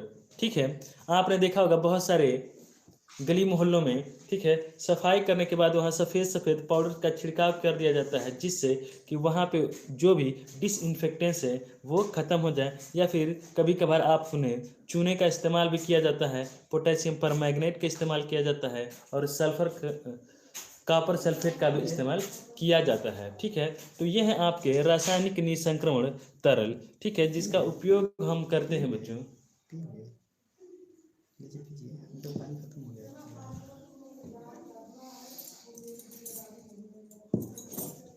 जिसका उपयोग हम लोग करते हैं बच्चों, ठीक है, नीज संक्रमणों को खत्म करने के लिए। अगला देखेंगे, एक टेबल दिया हुआ है, सामान्य संक्रामक रोगों का परिचय। ठीक है, इस टेबल से बच्चों बहुत ज़्यादा संभावना है कि क्वेश्चंस पूछ लिए जाएं। ठीक है, एक तरफ लिखा हुआ है रोग, फिर है कारक, फिर है उसके लक्षण और फिर है बचाव के उपाय या उसके उपचार। ठीक है, तो पहला देखेंगे, पहला रोग की बात करें चेचक की, तो जो चेचक है वो होता है वेरियोला वायरस के द्वारा। ठीक है, किसके द्वारा होगा? वेरियोला वायरस के द्वारा होगा। और इसके लक्षण हैं सिर में दर्द, तीव्र ज्वर यानी कि तेज बुखार, शरीर पर लाल दाने निकलना। ठीक है, चेचक के लक्षण हैं। आप बचाव कैसे कर सकते हो इसका? तो देखेंगे, चेचक का टीका लगवाना चाहिए। ठीक है, रोगी को अलग रखें, जिस व्यक्ति को चेचक होता है, ठीक है, उसे अलग रखें एवं उसके मल मूत्र निस्तारण की उचित व्यवस्था करें। ठीक है, उसको सामान्य लोगों से थोड़ा सा अलग करें, किसी एक कमरे में रखें, थोड़ा अलग थलग रखें जब तक उनके अंदर वेरियोला वायरस के लक्षण हैं या जब तक वो ठीक नहीं हो जाते हैं। क्यों? क्योंकि यह एक संक्रामक बीमारी है। दूसरा है बच्चों छोटी माता।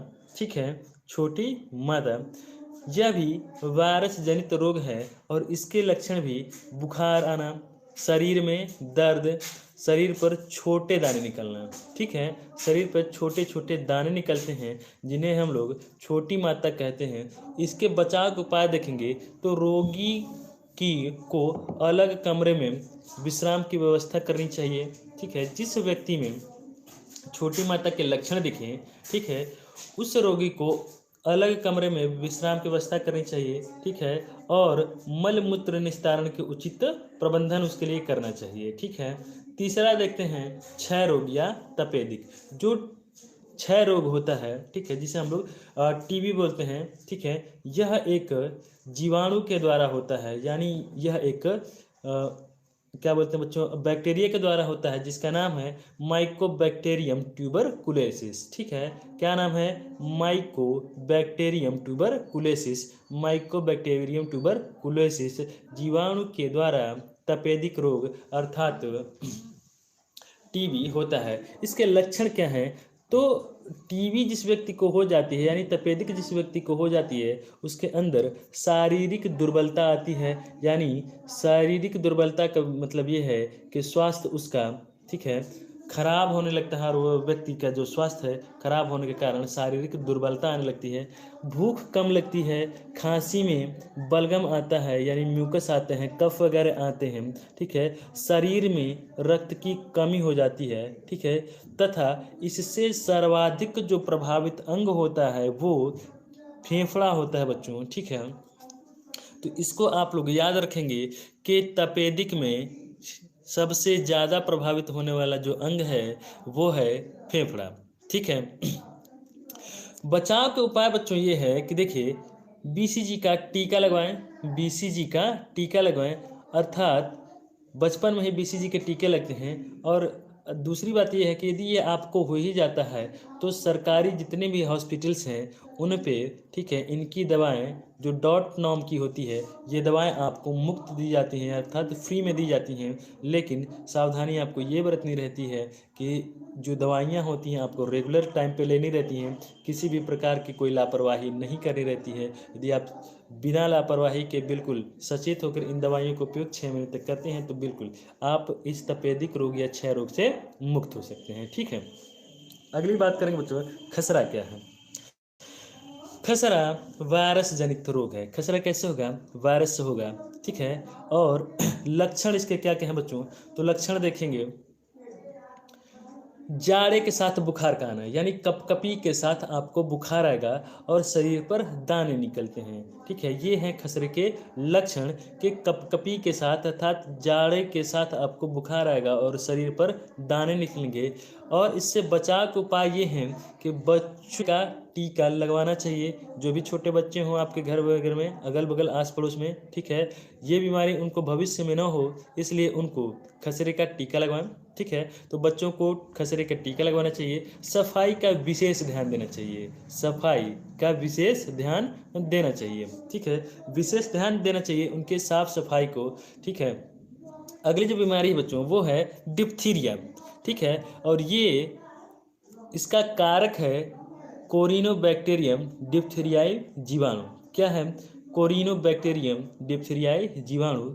यह जो प्रभावित करेगा, ठीक है, इसके लक्षण जो हैं तो देखेंगे, श्वसन मार्ग को प्रभावित करेगा, बोलने एवं खाने में कठिनाई होगी डिप्थीरिया की बीमारी में, ठीक है, बोलने एवं खाने में कठिनाई होगी डिप्थीरिया की बीमारी में।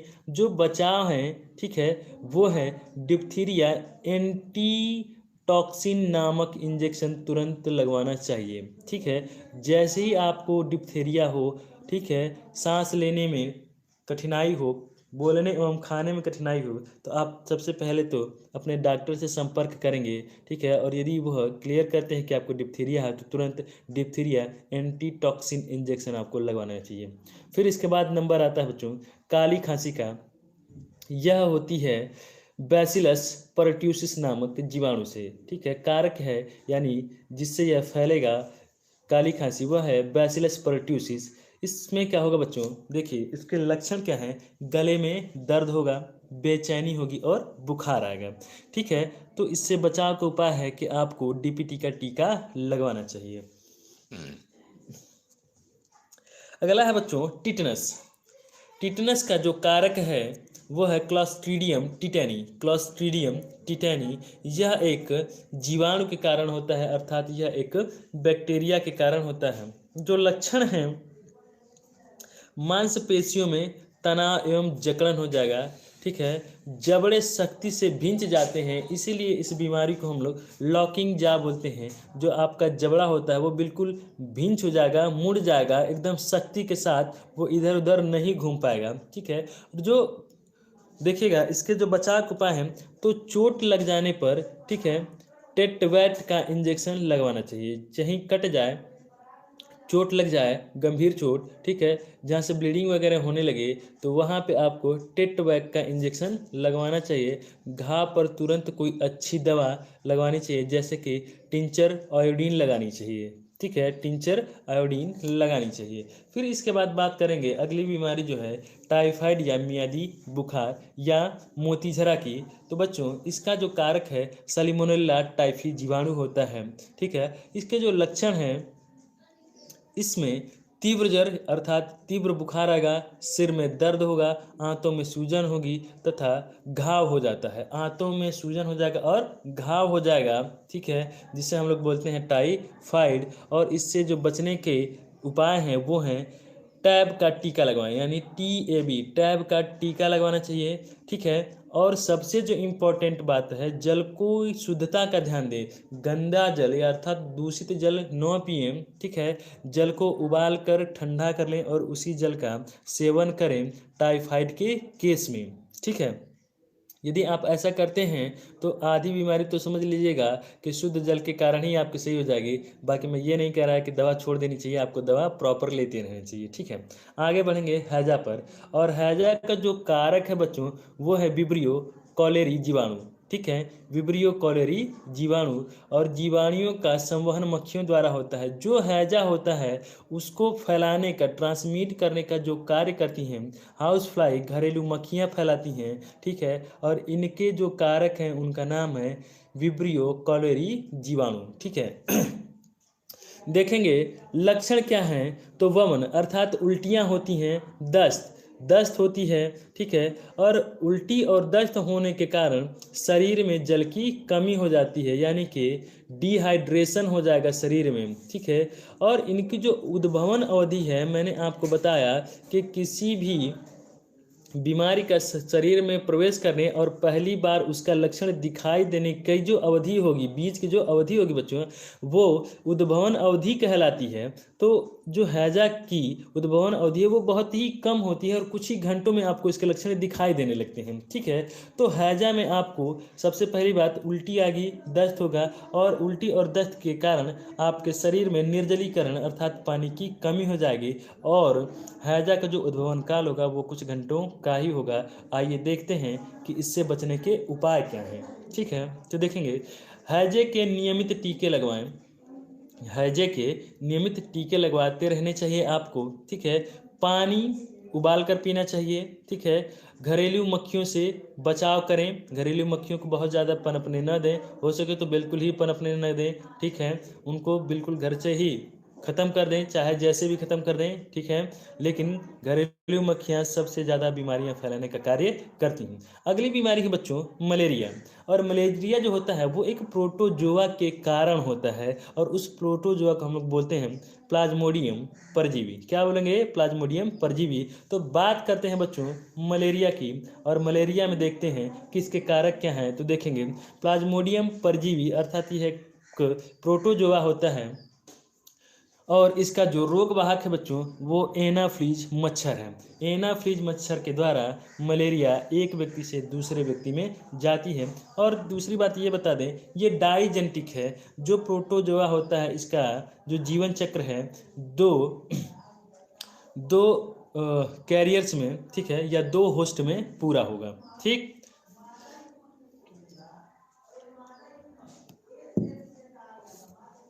अगला देखेंगे इसके लक्षण क्या है। तो मलेरिया में सिर दर्द, जी मचलना, उल्टी होना, जाड़े, ठीक है, मतलब शिवरिंग के साथ जाड़े लगने के साथ तीव्र बुखार का होना।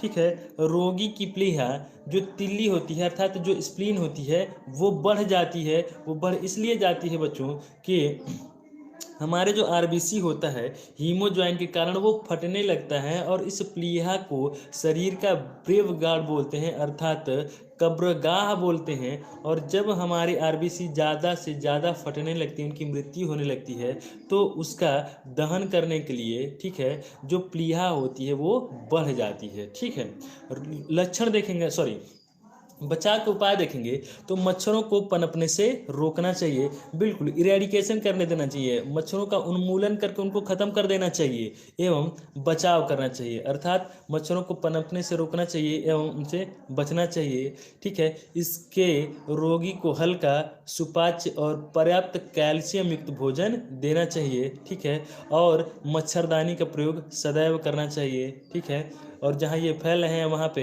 गैम्बूसिया फिश का भी उपयोग किया जाता है, ये भी आपसे पूछ लिया जाता है। ठीक है, अगली जो बीमारी है बच्चों वो है रेबीज। कौन सी बीमारी है?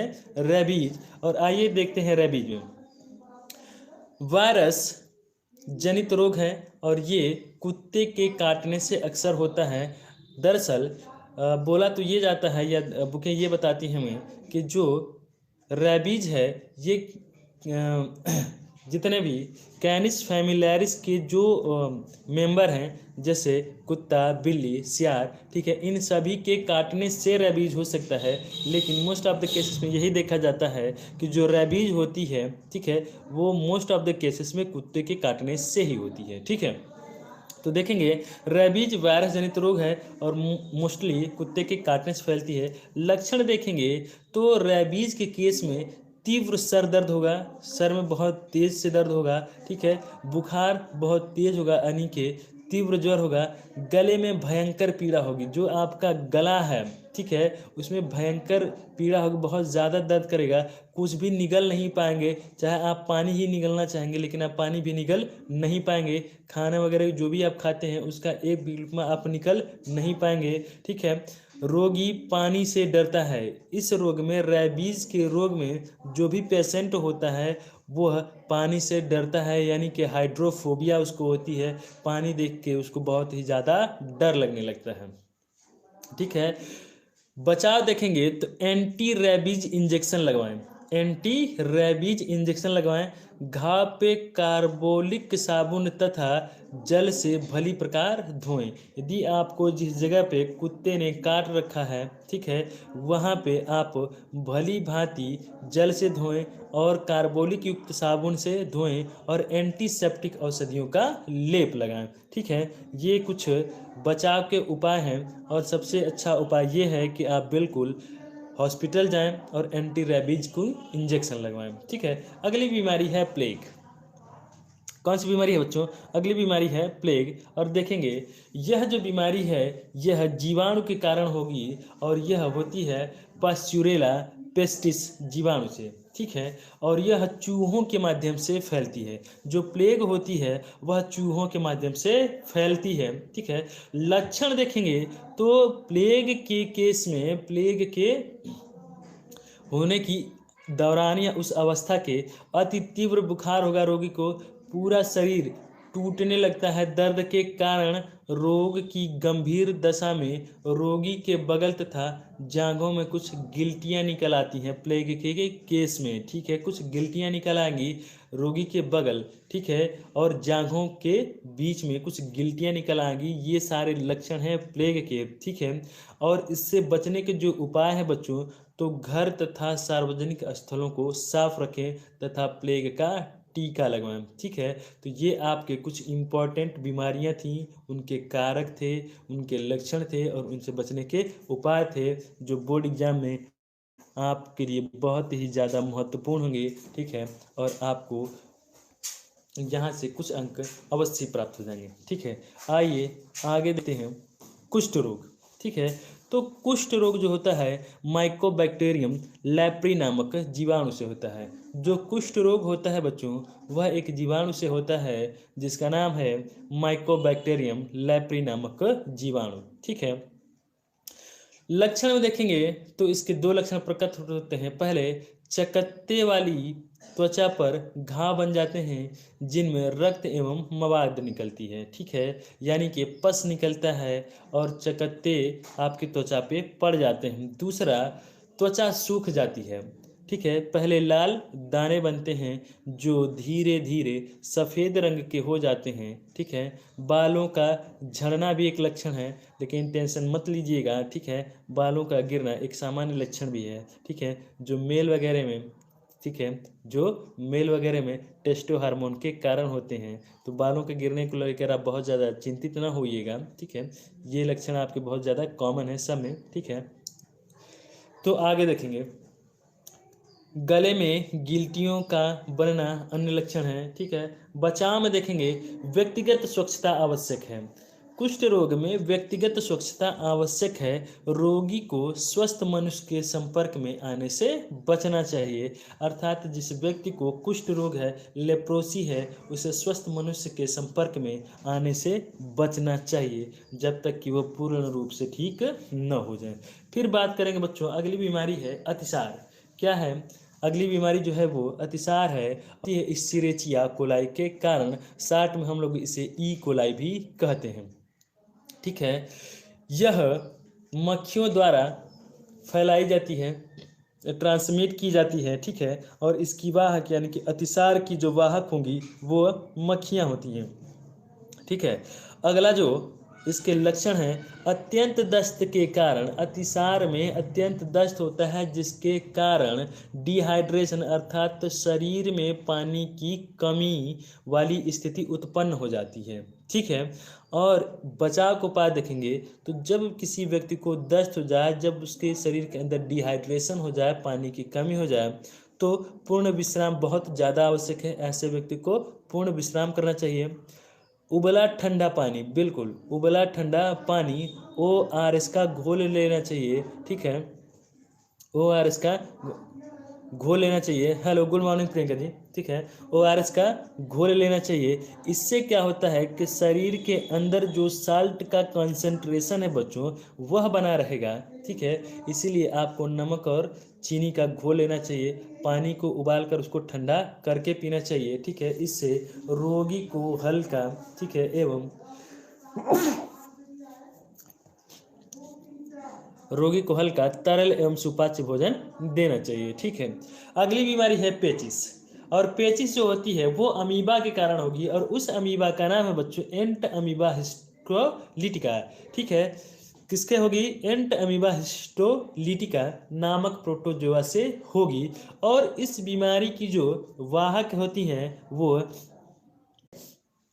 तो पेचिस में देखिए जो लक्षण है, मल के साथ आंव आता है, अर्थात वाइट कलर का म्यूकस आएगा, श्लेष्म आएगा और बीमारी थोड़ी गंभीर हो जाएगी। ठीक है, अर्थात इंटरनल ब्लीडिंग जब होने लगती है एलिमेंट्री कैनाल में तो रक्त भी आने लगता है। ठीक है, लक्षण देखेंगे क्या क्या है, सॉरी बचाव देखेंगे तो पेचिस के केस में पानी उबाल कर पीना चाहिए। पेचिस जब हो जाए किसी व्यक्ति को तो मोस्ट ऑफ द केसेस में पानी को उबाल कर ठंडा करके पीना चाहिए। और रोग अवधि में फटे दूध का पानी, ठीक है, रोग अवधि में फटे दूध का पानी, ठीक है, मट्ठा, जौ का पानी तथा फलों का रस आदि दिया जा सकता है। ठीक है, ये जो है शरीर के अंदर, ठीक है, डिहाइड्रेशन को कम करते हैं। अगली जो बीमारी है बच्चों वो है आपकी डेंगू ज्वर।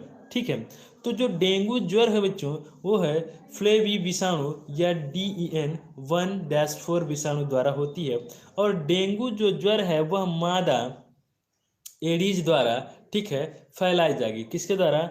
मादा एडीज द्वारा फैलाई जाती है, ट्रांसमिट की जाती है। लक्षण देखेंगे, जब किसी भी व्यक्ति को डेंगू हो जाए तो उसमें यह लक्षण सामान्य मात्रा में दिखाई देते हैं कि तीव्र ज्वर, बुखार तेज होगा, सिर में दर्द होगा, त्वचा का ठंडा होना, त्वचा कैसी हो जाएगी? ठंडी हो जाएगी। ठीक है, और आँखों रेड हो जाएंगी। ठीक है, पेशियों एवं जोड़ों में दर्द होगा, उल्टी, भूख न लगना और रुधिर कणिकाएं जो प्लेटलेट्स है उनकी संख्या कम हो जाएगी। जो प्लेटलेट्स होती हैं उनकी संख्या कम हो जाएगी। ठीक है, बचने का उपाय देखेंगे तो डेंगू से बचने का जो बच्चों उपाय है, मच्छरों से बचें। सबसे बड़ी बात तो ये है कि मच्छरों से बचाव करें, सही समय पर चिकित्सालय जाएं, ठीक है, और डॉक्टरों की सलाह लें, मच्छरदानी लगाएं और हो सके तो अपने आसपास की सफाई रखें। ठीक है, नालियों में तेल वगैरह का छिड़काव करें ताकि मच्छर पनप नहीं पाए।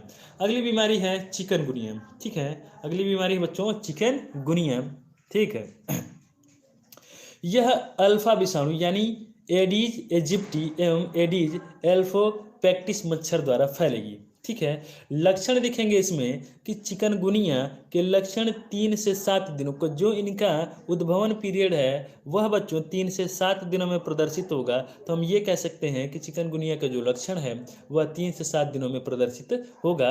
और लक्षण दिखेंगे तीव्र ज्वर, बुखार तेज होगा, ठीक है, सिर दर्द होगा, जोड़ों जो भी आपके बोन ज्वाइंट हैं, जो भी आपके देखिए जो भी बोन ज्वाइंट हैं उनमें तेज दर्द होगा। ठीक है, मांसपेशियां दर्द करेंगी, कमजोरी लगेगा आपको। ठीक है, कमजोरी आने लगेगा। बचाव क्या है? मच्छरों से बचाव, मच्छरों से बचाव, अपने आसपास की सफाई रखें, सही समय पर चिकित्सालय पहुँचें। ठीक है, चिकित्सक से चिकित्सकीय परामर्श लें, रुधिर, ठीक है, ब्लड टेस्ट कराएं या एलिसा की जांच कराएं और जांच कराएं, पता लगाएं कि यदि आपको चिकनगुनिया है, ठीक है, तो अच्छे से इलाज करवाएं और सही हो। अगली बीमारी है बच्चों इंसेफेलाइटिस। ठीक है, इंसेफेलाइटिस जो है बच्चों आरबे विषाणु द्वारा फैलती है।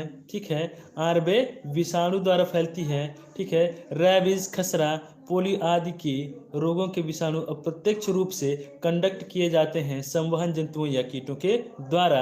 लक्षण देखेंगे तो मस्तिष्क के ऊतकों, ठीक है, क्या देखेंगे? मस्तिष्क के ऊतकों में सूजन, सिर दर्द, उल्टी, गर्दन का अकड़न, अचेत हो जाना अर्थात बेहोश हो जाना, लकवा अर्थात पैरालाइज हो जाना एवं अन्य मस्तिष्क संबंधी परेशानियां जो हैं बच्चों वो आपको प्रदर्शित होने लगेंगी। ठीक है, इंसेफेलाइटिस में बिल्कुल देर न करें और सही समय पर चिकित्सकीय सलाह लें। ठीक है बच्चों, सही समय पर चिकित्सकीय सलाह लें।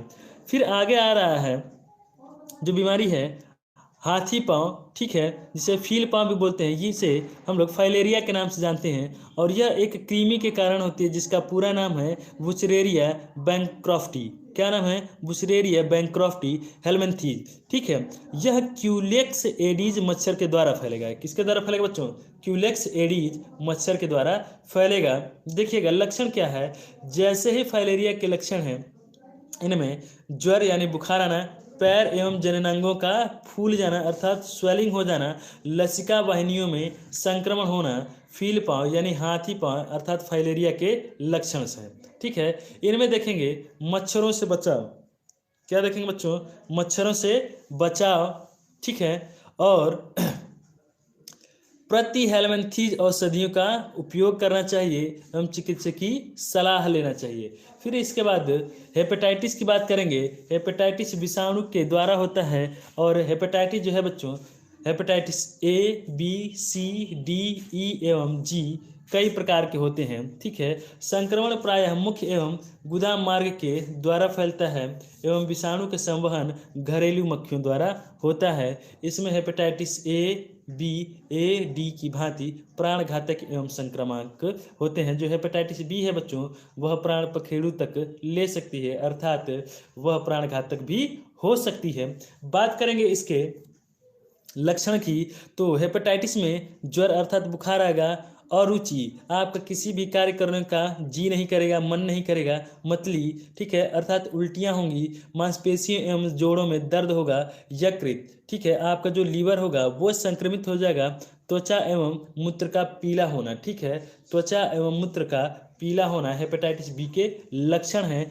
जो बचाव है बच्चों देखेंगे, साफ एवं उबला हुआ पानी तथा भोजन करें, ठीक है, और साफ सफाई का ध्यान रखें। सबसे इम्पोर्टेंट है आपके लाइफ में स्वच्छ खाना और स्वच्छ जल का ग्रहण करना। ठीक है, यदि आप स्वच्छ जल ग्रहण कर रहे हैं और स्वच्छ भोजन कर रहे हैं तो आप बहुत सारी बीमारियों से स्वतः ही बच सकते हैं। जितनी आपने बीमारियां पढ़ी हैं उनमें मोस्ट ऑफ द केसेस में आपने ये देखा है कि उबले हुए पानी का प्रयोग करें बच्चों, तो आप कहीं भी अन्यथा ऐसी वैसी जगहों पे पानी न पिया करें। ठीक है, आप पानी स्वच्छ ही पिएं, क्योंकि जल ही जीवन है, और जब आप जल ही स्वच्छ नहीं ग्रहण करेंगे तो जीवन भी बहुत ज़्यादा दिनों तक नहीं हो पाएगा। ठीक है, चलिए आगे देखते हैं। और अगली जो बीमारी है बच्चों वो है पीत ज्वर। कौन सी बीमारी है बच्चों?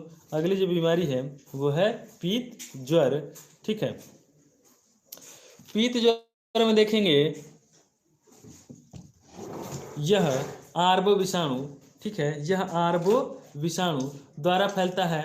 ठीक है, और इसके जो वाहक होते हैं वो क्यूलेक्स मच्छर के द्वारा संवहन के द्वारा होता है। ठीक है,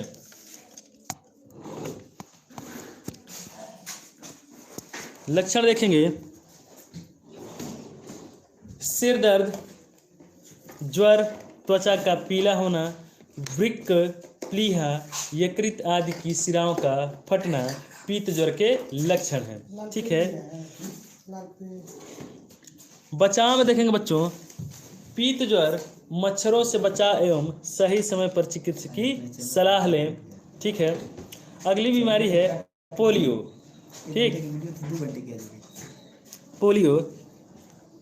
पोलियो विषाणुओं द्वारा फैलती है और इसके जो लक्षण है बच्चों, पेट दर्द, उल्टियां आना, तेज ज्वर, गले में दर्द, लार गिरना तथा मांसपेशियों में अकड़न पोलियो के लक्षण हैं। और बचाव है बच्चों, 2 टीके लेने चाहिए। ठीक है, या फिर स्वास्थ्य केंद्र पे हर साल 2 से 3 बार बच्चों, ठीक है, पोलियो की ड्रॉप पिलवाई जाती हैं, पोलियो का ड्रॉप लेना चाहिए।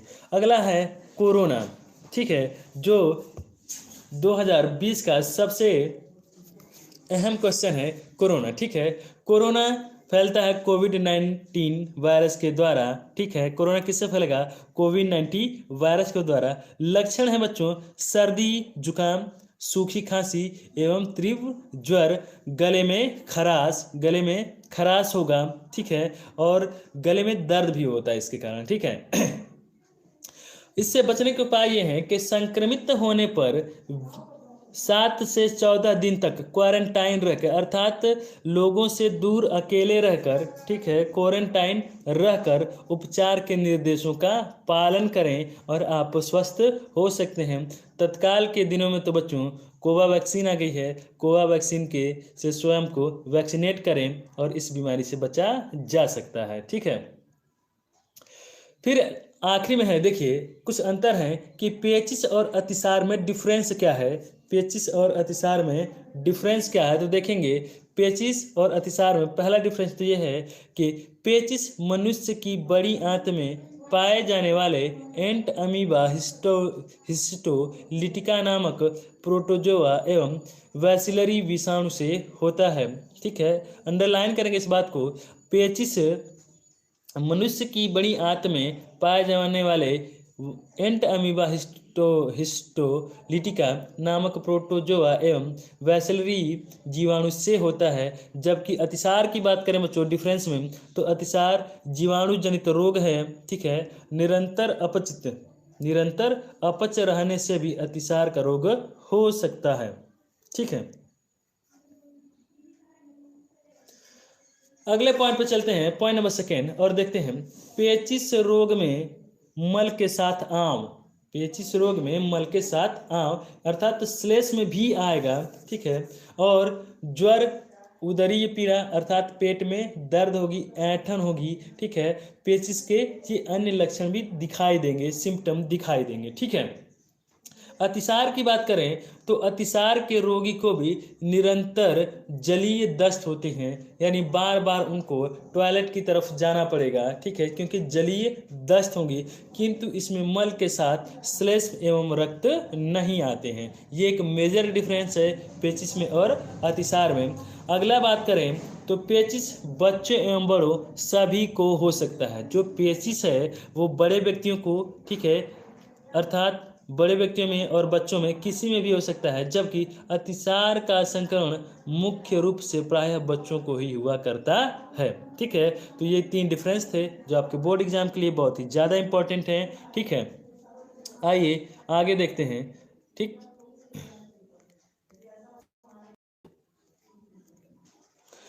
बच्चों ये जो भी क्वेश्चंस हैं वो अगले टॉपिक पे करा दिए जाएंगे, ठीक है, अगले क्लास में करा दिए जाएंगे। आज आपको देखा जाएगा।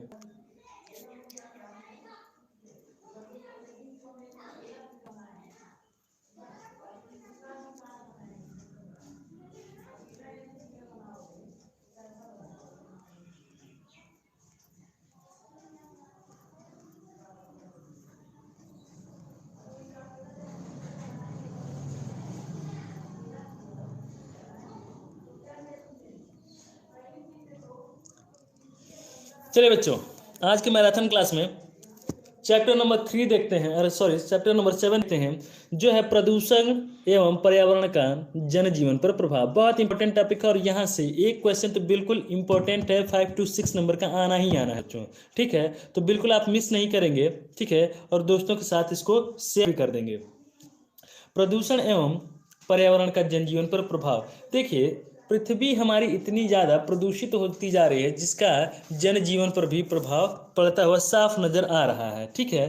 तो आज इसी की बात में हम चर्चा करेंगे कि प्रदूषण है और प्रदूषण का हमारे जनजीवन पर क्या प्रभाव पड़ेगा। तो बच्चों जैसा कि आप लोग जानते हैं, हम जितना ज़्यादा प्रदूषण करेंगे पर्यावरण उतना ही ज़्यादा गंदा होगा, ठीक है, उतना ही दूषित होगा। और पर्यावरण जितना ही ज़्यादा दूषित होगा, ठीक है, जनजीवन उतना ही ज़्यादा प्रभावित होगा, ठीक है। तो सबसे पहले तो हम बात करें कि पर्यावरण है क्या, ठीक है। तो देखिएगा डिफिनीशन देखिएगा, पर्यावरण जो है 2 शब्दों परि तथा आवरण की योग से बना हुआ है। किससे बना हुआ है? पर्यावरण 2 शब्दों परि और आवरण। परि मतलब चारों तरफ, आवरण का मतलब होता है एक ऐसी संरचना जिससे आप घिरे हों, ठीक है। परि शब्द से आशय है चारों ओर तथा आवरण से आशय है ढका हुआ, ठीक है। इस बात को आप समझेंगे कि पर्यावरण का मतलब है कि अपने चारों ओर एक आवरण से ढका हुआ। इस दृष्टि से पर्यावरण का अर्थ है चारों ओर से ढके हुए या घिरे हुए। इस प्रकार मनुष्य जो कुछ भी चारों ओर से घिरे हुए हैं उसका अर्थ है वह उसका पर्यावरण है, ठीक है। जेम्स बर्ट के अनुसार पर्यावरण वह सब कुछ है जो किसी जंतु को चारों ओर से घेरे हुए है तथा उस पर प्रत्यक्ष प्रभाव डालता है। बिल्कुल सही बात है। जेम्स बर्ट के अनुसार इस लाइन को कोट कर लीजिएगा, पर्यावरण वह सब कुछ है जिसे जो किसी वस्तु को चारों ओर से घेरे हुए है तथा उस पर प्रत्यक्ष प्रभाव डालता है, ठीक है। देखेंगे पर्यावरण के प्रकार कितने हैं। तो पर्यावरण को निम्नलिखित बच्चों 3 भागों में बांटा जा सकता है। पर्यावरण को निम्नलिखित 3 भागों में बांटा जा सकता है।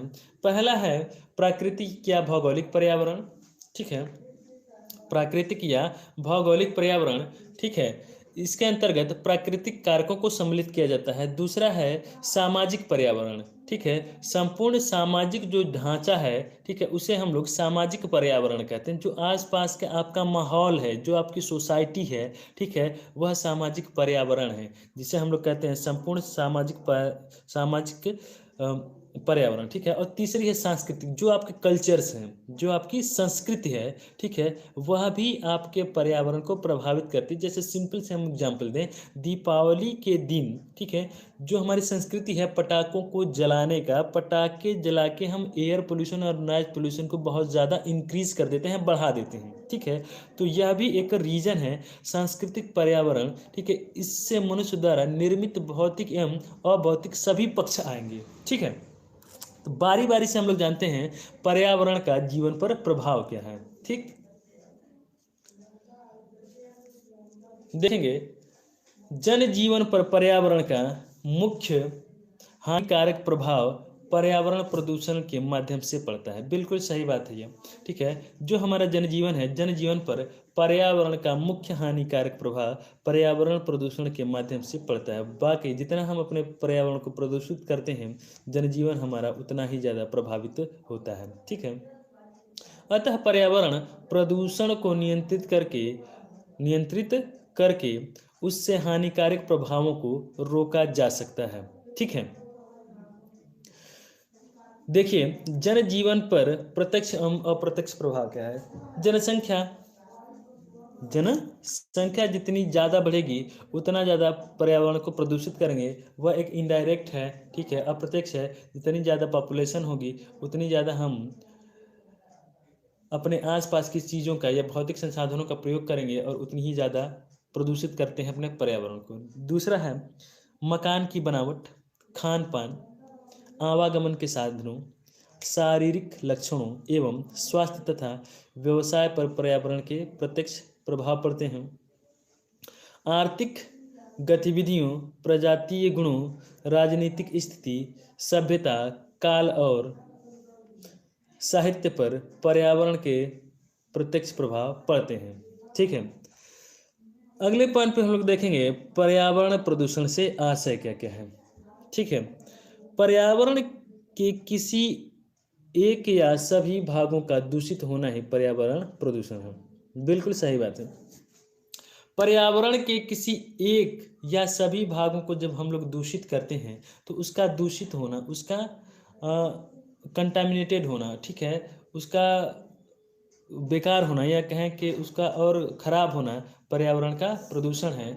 जहाँ दूषित होने से आशय पर्यावरण के प्राकृतिक प्रदत्त से इस प्रकार परिवर्तित होना जो कि मानव जीवन के लिए प्रतिकूल प्रभाव उत्पन्न करे, ठीक है।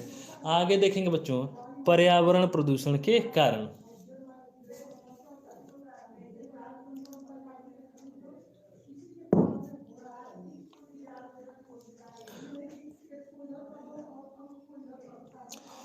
पर्यावरण प्रदूषण के कारण देखिएगा सबसे ज़्यादा जो पर्यावरण प्रदूषण का कारण है बच्चों वो है कार्बन डाइऑक्साइड की मात्रा का बढ़ना। देखिए लगातार कार्बन डाइऑक्साइड का उत्सर्जन बढ़ता जा रहा है, ठीक है, जिससे ग्लोबल वार्मिंग जैसी घटनाएं आपको देखने को मिलेंगी, ठीक है। कार्बन डाइऑक्साइड का सबसे ज़्यादा जो उत्पादन करता है वह है चाइना, ठीक है। इसके बाद है इंडिया और तीसरे पे रसिया आता है, ठीक है। तो आप जितना ज़्यादा कार्बन डाइऑक्साइड का उत्सर्जन करेंगे, ठीक है, तापमान में उतना ही ज़्यादा वृद्धि होती जाएगी, ठीक। तो देखेंगे वायुमंडल में कार्बन डाइऑक्साइड की मात्रा बढ़ना, घरेलू अपमार्जकों का प्रयोग करना, वाहित मल एवं नदियों में गिरना, ठीक है, औद्योगिक अपशिष्ट एवं रासायनिक पदार्थों का विसर्जन, स्वचालित वाहन, ठीक है, रेडियोधर्मी पदार्थों का प्रदूषण, कीटाणुनाशक एवं अपतृणनाशक पदार्थों का अधिक उपयोग, ठीक है। ये सारे ऐसे पदार्थ हैं जिनके उपयोग के कारण पर्यावरण प्रदूषित हो रहा है। पर्यावरण प्रदूषण के प्रकार देखेंगे तो पर्यावरण प्रदूषण में वायु प्रदूषण, जल प्रदूषण, ध्वनि प्रदूषण तथा मृदा प्रदूषण के मुख्य प्रकार हैं, ठीक है। आइए बारी बारी से देखते हैं बच्चों वायु प्रदूषण। वायु प्रदूषण में पहला पॉइंट कुछ बाहरी कारकों के समावेश से किसी स्थान की वायु में गैसों की प्राकृतिक अनुमान में होने वाले परिवर्तन को वायु प्रदूषण कहा जाता है। ठीक है, अर्थात ये कहा जा रहा है कि वायु में बाह्य कारकों के समावेश होने के कारण वायु का जो अनुपात है, वायु की शुद्धता का जो अनुपात है वह परिवर्तित हो जाए बच्चों। ठीक है, यानी जो अनुपात होना चाहिए उससे कम हो जाए या उससे ज़्यादा हो जाए, तो उस अनुपात के आशय को हम लेके कहते हैं कि वायु प्रदूषण हो रहा है। ठीक है, और इस वायु प्रदूषण से देखिए इसके श्वसन तंत्र के विभिन्न रोग हो जाते हैं वायु प्रदूषण के कारण। ठीक है, और वायु प्रदूषण से होने वाले रोग चेचक, तपेदिक, काली खांसी, खसरा आदि हैं। ठीक है, जो वायु प्रदूषण है, वायु प्रदूषण के कारण क्या है तो देखेंगे, बहुत इंपॉर्टेंट है दहन, मतलब जलाना। कार्बनिक पदार्थों के दहन से कार्बन डाइऑक्साइड एवं कार्बन मोनोऑक्साइड गैस उत्सर्जित होकर वायु को दूषित करती हैं। अर्थात दहन एक बहुत ही ज़्यादा जटिल होता जा रहा है कार्बन डाइऑक्साइड के उत्सर्जन के लिए, कि जब हम लोग कार्बनिक पदार्थ का दहन करते हैं तो कार्बन डाइऑक्साइड और कार्बन मोनोऑक्साइड गैसें उत्सर्जित हो रही हैं जो वायु को दूषित कर रही हैं। ठीक है, दूसरा देखते हैं औद्योगिक अपशिष्ट। औद्योगिक अपशिष्ट आपने देखा होगा, कल कारखानों से निकलने वाला धुआं, पेट्रोल के शोधन संयंत्र से निकलने वाला धुआं, यह भी हमारे वायु के प्रदूषण के मुख्य स्रोत हैं। तीसरा देखेंगे धातुकर्मी प्रक्रम। ठीक है, धातुकर्मी प्रक्रम जैसे सीसा, क्रोमियम आदि के कण भी वायु में मिल जाते हैं। ठीक है, और जो लेड होता है, जो सीसा होता है, उसका सबसे मेजर पार्ट जो आता है बच्चों, वह वाहनों से निकलने वाले धुओं से आता है। यह बात आप लोगों को याद रखना है, इम्पॉर्टेंट है। ठीक है, धातुकर्मी प्रक्रमों से जो सीसा अर्थात गाड़ियों के धुओं से जो सीसा जो धुआं निकलता है उसमें लेड की मात्रा होती है, और वह वायु में जब मिलती है तो इससे वायु प्रदूषण का जो स्तर है वो और ज़्यादा भयानक हो जाता है। तीसरा देखेंगे कृषि रसायन। कृषि रसायन में कैसे तो देखेंगे, रासायनिक उर्वरक एवं कीटनाशक वायु से को प्रदूषित करते हैं। ठीक है, जब हम रासायनिक उर्वरकों का उपयोग करते हैं तो वह भी हमारा जो एयर है, वायु है, उसको प्रदूषित करता है। अगला है रेडियोधर्मी पदार्थ। परमाणु विस्फोट एवं परीक्षण रेडियोधर्मी प्रदूषण से संभाव्य स्रोत। अर्थात जब हम परमाणु विस्फोटकों का परीक्षण करते हैं तो उससे निकलने वाली जो भी रेडियोधर्मी पदार्थ हैं उनसे भी वायु प्रदूषित होती है। और छठवां पॉइंट जो है बच्चों, आज के दिनों में अधिकाधिक वृक्षों की कटाई के कारण भी, जो वृक्ष की अधिक कटाई के कारण ऑक्सीजन को विसर्जित कर कार्बन डाइऑक्साइड को सोख लेते हैं, उनकी मात्रा घटती जा रही है। ठीक है, और अनियमित वृक्षों की कटाई के कारण वायु को शुद्ध करने की दर भी घटती जा रही है। आप इस बात को समझ लीजिए कि जब वायु को शुद्ध करने वाले पौधे ही नहीं होंगे तो वायु की जो गुणवत्ता है वो दिन प्रतिदिन खराब होती ही चली जाएगी। आगे बात करते हैं बच्चों जल प्रदूषण की। ठीक है, तो जल प्रदूषण के स्रोतों में अशुद्धियों तथा हानिकारक तत्वों का समाविष्ट हो जाना ही जल प्रदूषण कहलाता है। अर्थात ये कहा जा रहा है कि जल के जो भी स्रोत हैं, नदियाँ, झीलें, तालाबें, ठीक है, उनमें किसी प्रकार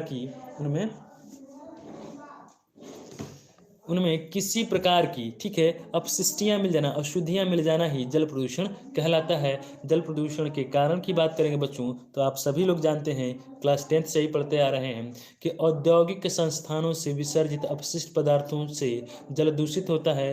अर्थात हमारे कल कारखानों से जो भी निकला हुआ दूषित जल है वह नदियों में जाकर मिलता है और उस नदी के जल को दूषित कर रहा है, जिसके कारण जो जल है वह दूषित हुआ जा रहा है। ठीक है, अगला बात करेंगे नगर में सीवेज तथा कूड़े का निस्तारण प्राय जल स्रोतों के में किया जाता है। देखिए जितने भी नगर बसे हुए हैं नदियों के किनारे, ठीक है, नगरों से निकलने वाला जो भी अपशिष्ट जल है, जो भी सीवेज ट्रीटमेंट है, जो भी सीवेज से निकलने वाले जो भी गंदा पानी निकल रहा है वह हमारे नदियों में जाकर मिल रहा है, जिससे नदियाँ दिन प्रतिदिन गंदी होती जा रही हैं, जिससे जल का जो स्रोत है वो भी गंदा होता जा रहा है। अगला है बच्चों धार्मिक मान्यताओं के प्रभाव स्वरूप। ठीक है, जैसे हिंदू धर्म की बात की जाए तो ये धार्मिक मान्यताएं हैं कि जल में, ठीक है, जो लाशें होती हैं, जो मृत्यु हो चुकी है व्यक्तियों को, उनको विसर्जित कर देना, उनकी अस्थियों को विसर्जित कर देना, इस कारण भी जो जल है वह दूषित हो रहा है। अगली बात करते हैं खेत में प्रयुक्त कीटनाशक। देखिए, जब खेतों में हम कीटनाशक का प्रयोग करते हैं तो जो जल में प्रयुक्त, जो आपके खेत में जो जल के स्रोत हैं वह भी दूषित हो जाते हैं। ठीक है, और वह दूषित जल वहीं तक नहीं रहता बल्कि अंदर जो ग्राउंड वाटर है बच्चों उनको भी जाके दूषित कर रहा है। अगली बात करते हैं हम घरेलू वाहित मल में के रूप में घरों में प्रयुक्त साबुन, शैम्पू तथा अन्य तत्व नालियों के माध्यम से जल स्रोतों में मिलते हैं, जिसके कारण भी जो जल के स्रोत हैं वो गंदे हुए जा रहे हैं, अर्थात जल प्रदूषण हुआ जा रहा है। अगला देखेंगे समुद्री यातायात के दौरान तेल रिसाव। देखिए, आप बात करें जो हमारे महासागर हैं, ठीक है, तो जो महासागरों में क्रूड ऑयल लेके जो भी बड़े बड़े शिप आती हैं, ठीक है, यदि उनमें किसी प्रकार का रिसाव हो जाए, ठीक है, तो उसके कारण भी जल दूषित होता है। अगली बात करते हैं बच्चों मृदा प्रदूषण की। तो देखेंगे मिट्टी में पेड़ पौधों के लिए हानिकारक तत्वों का समावेश हो जाना ही मृदा प्रदूषण है। मिट्टी में पेड़ पौधों के लिए हानिकारक तत्वों का समावेश हो जाना ही मृदा प्रदूषण है। और मृदा प्रदूषण के कारण देखेंगे तो जल एवं वायु प्रदूषण, औद्योगिक अपशिष्ट का उत्सर्जन, घरेलू अपमार्जक, ठीक है, रासायनिक उर्वरक, फफूंदीनाशक, कीटनाशक आदि मृदा प्रदूषण के मुख्य कारण हैं। ठीक है, तथा नोट में लिखेंगे आप लोग मृदा प्रदूषण का सर्वाधिक प्रतिकूल प्रभाव फसलों पर पड़ता है, जिससे कृषि उत्पादन घटता है। इसके अतिरिक्त प्रदूषण मृदा में उत्पन्न भोज्य पदार्थ ग्रहण करने वाले मानव स्वास्थ्य पर भी प्रतिकूल प्रभाव डालता है। ठीक है, अगला है ध्वनि प्रदूषण। देखेंगे ध्वनि प्रदूषण में अनावश्यक तथा अधिक शोर व्याप्त होना है। पर्यावरण में अनावश्यक, जिसकी आवश्यकता नहीं हो, तथा अधिक शोर व्याप्त होना ही ध्वनि प्रदूषण है। ध्वनि की तीव्रता मापन करने की इकाई को डेसिबल कहा जाता है। इस बात को आप लोग याद रखिएगा। ध्वनि मापन के लिए जो इकाई होती है उसको डेसिबल कहा जाता है, अर्थात ध्वनि तीव्रता की मापन करने वाली इकाई को डेसिबल कहा जाता है। पर्यावरण में 85 डेसिबल से अधिक तीव्रता वाली ध्वनि का व्याप्त होना ही ध्वनि प्रदूषण कहलाता है। अर्थात पर्यावरण में 85 डेसिबल से अधिक के ध्वनियाँ हैं तो ध्वनि प्रदूषण है। और ध्वनि प्रदूषण के कारण देखेंगे तो बादलों की गड़गड़ाहट, बिजली का कड़कना, भूकंप व ज्वालामुखी से उत्पन्न ध्वनियाँ, ठीक है, औद्योगिक मशीनों का शोर, परिवहन के साधन, सामाजिक क्रियाकलाप, मनोरंजन आदि के साधन, ठीक है, यह कृत्रिम तरीके हैं जिससे ध्वनि प्रदूषण हुआ जा रहा है। ठीक है बच्चों, तो चलिए आज के मैराथन क्लास में आपने 3 चैप्टर कवर किए हैं। ठीक है, और अभी तक जो भी चीज़ें आपको समझ में ना आई हो कमेंट के माध्यम से आप पूछ लीजिएगा। ठीक है, और जाते जाते ये कह देंगे, ठीक है, कि यदि आप हमारे चैनल पर नए हैं तो चैनल को सब्सक्राइब कर लीजिएगा, दोस्तों के साथ शेयर कर लीजिएगा, और उन सभी व्यक्तियों को बता दीजिए, उन सभी अपने मित्रों को बता दीजिए, ठीक है, कि ज्ञान गुरु एकेडमी के माध्यम से बच्चों आप अपनी तैयारी पूरी कर सकते हैं। ठीक है, तो अगली जो क्लास होगी हम लोगों की, ठीक है, उनमें इन चैप्टर्स के हम लोग क्वेश्चन आंसर देखेंगे। ठीक है, तो चलिए मिलते हैं एक अगली क्लास में। तब तक के लिए आप सभी लोगों को धन्यवाद।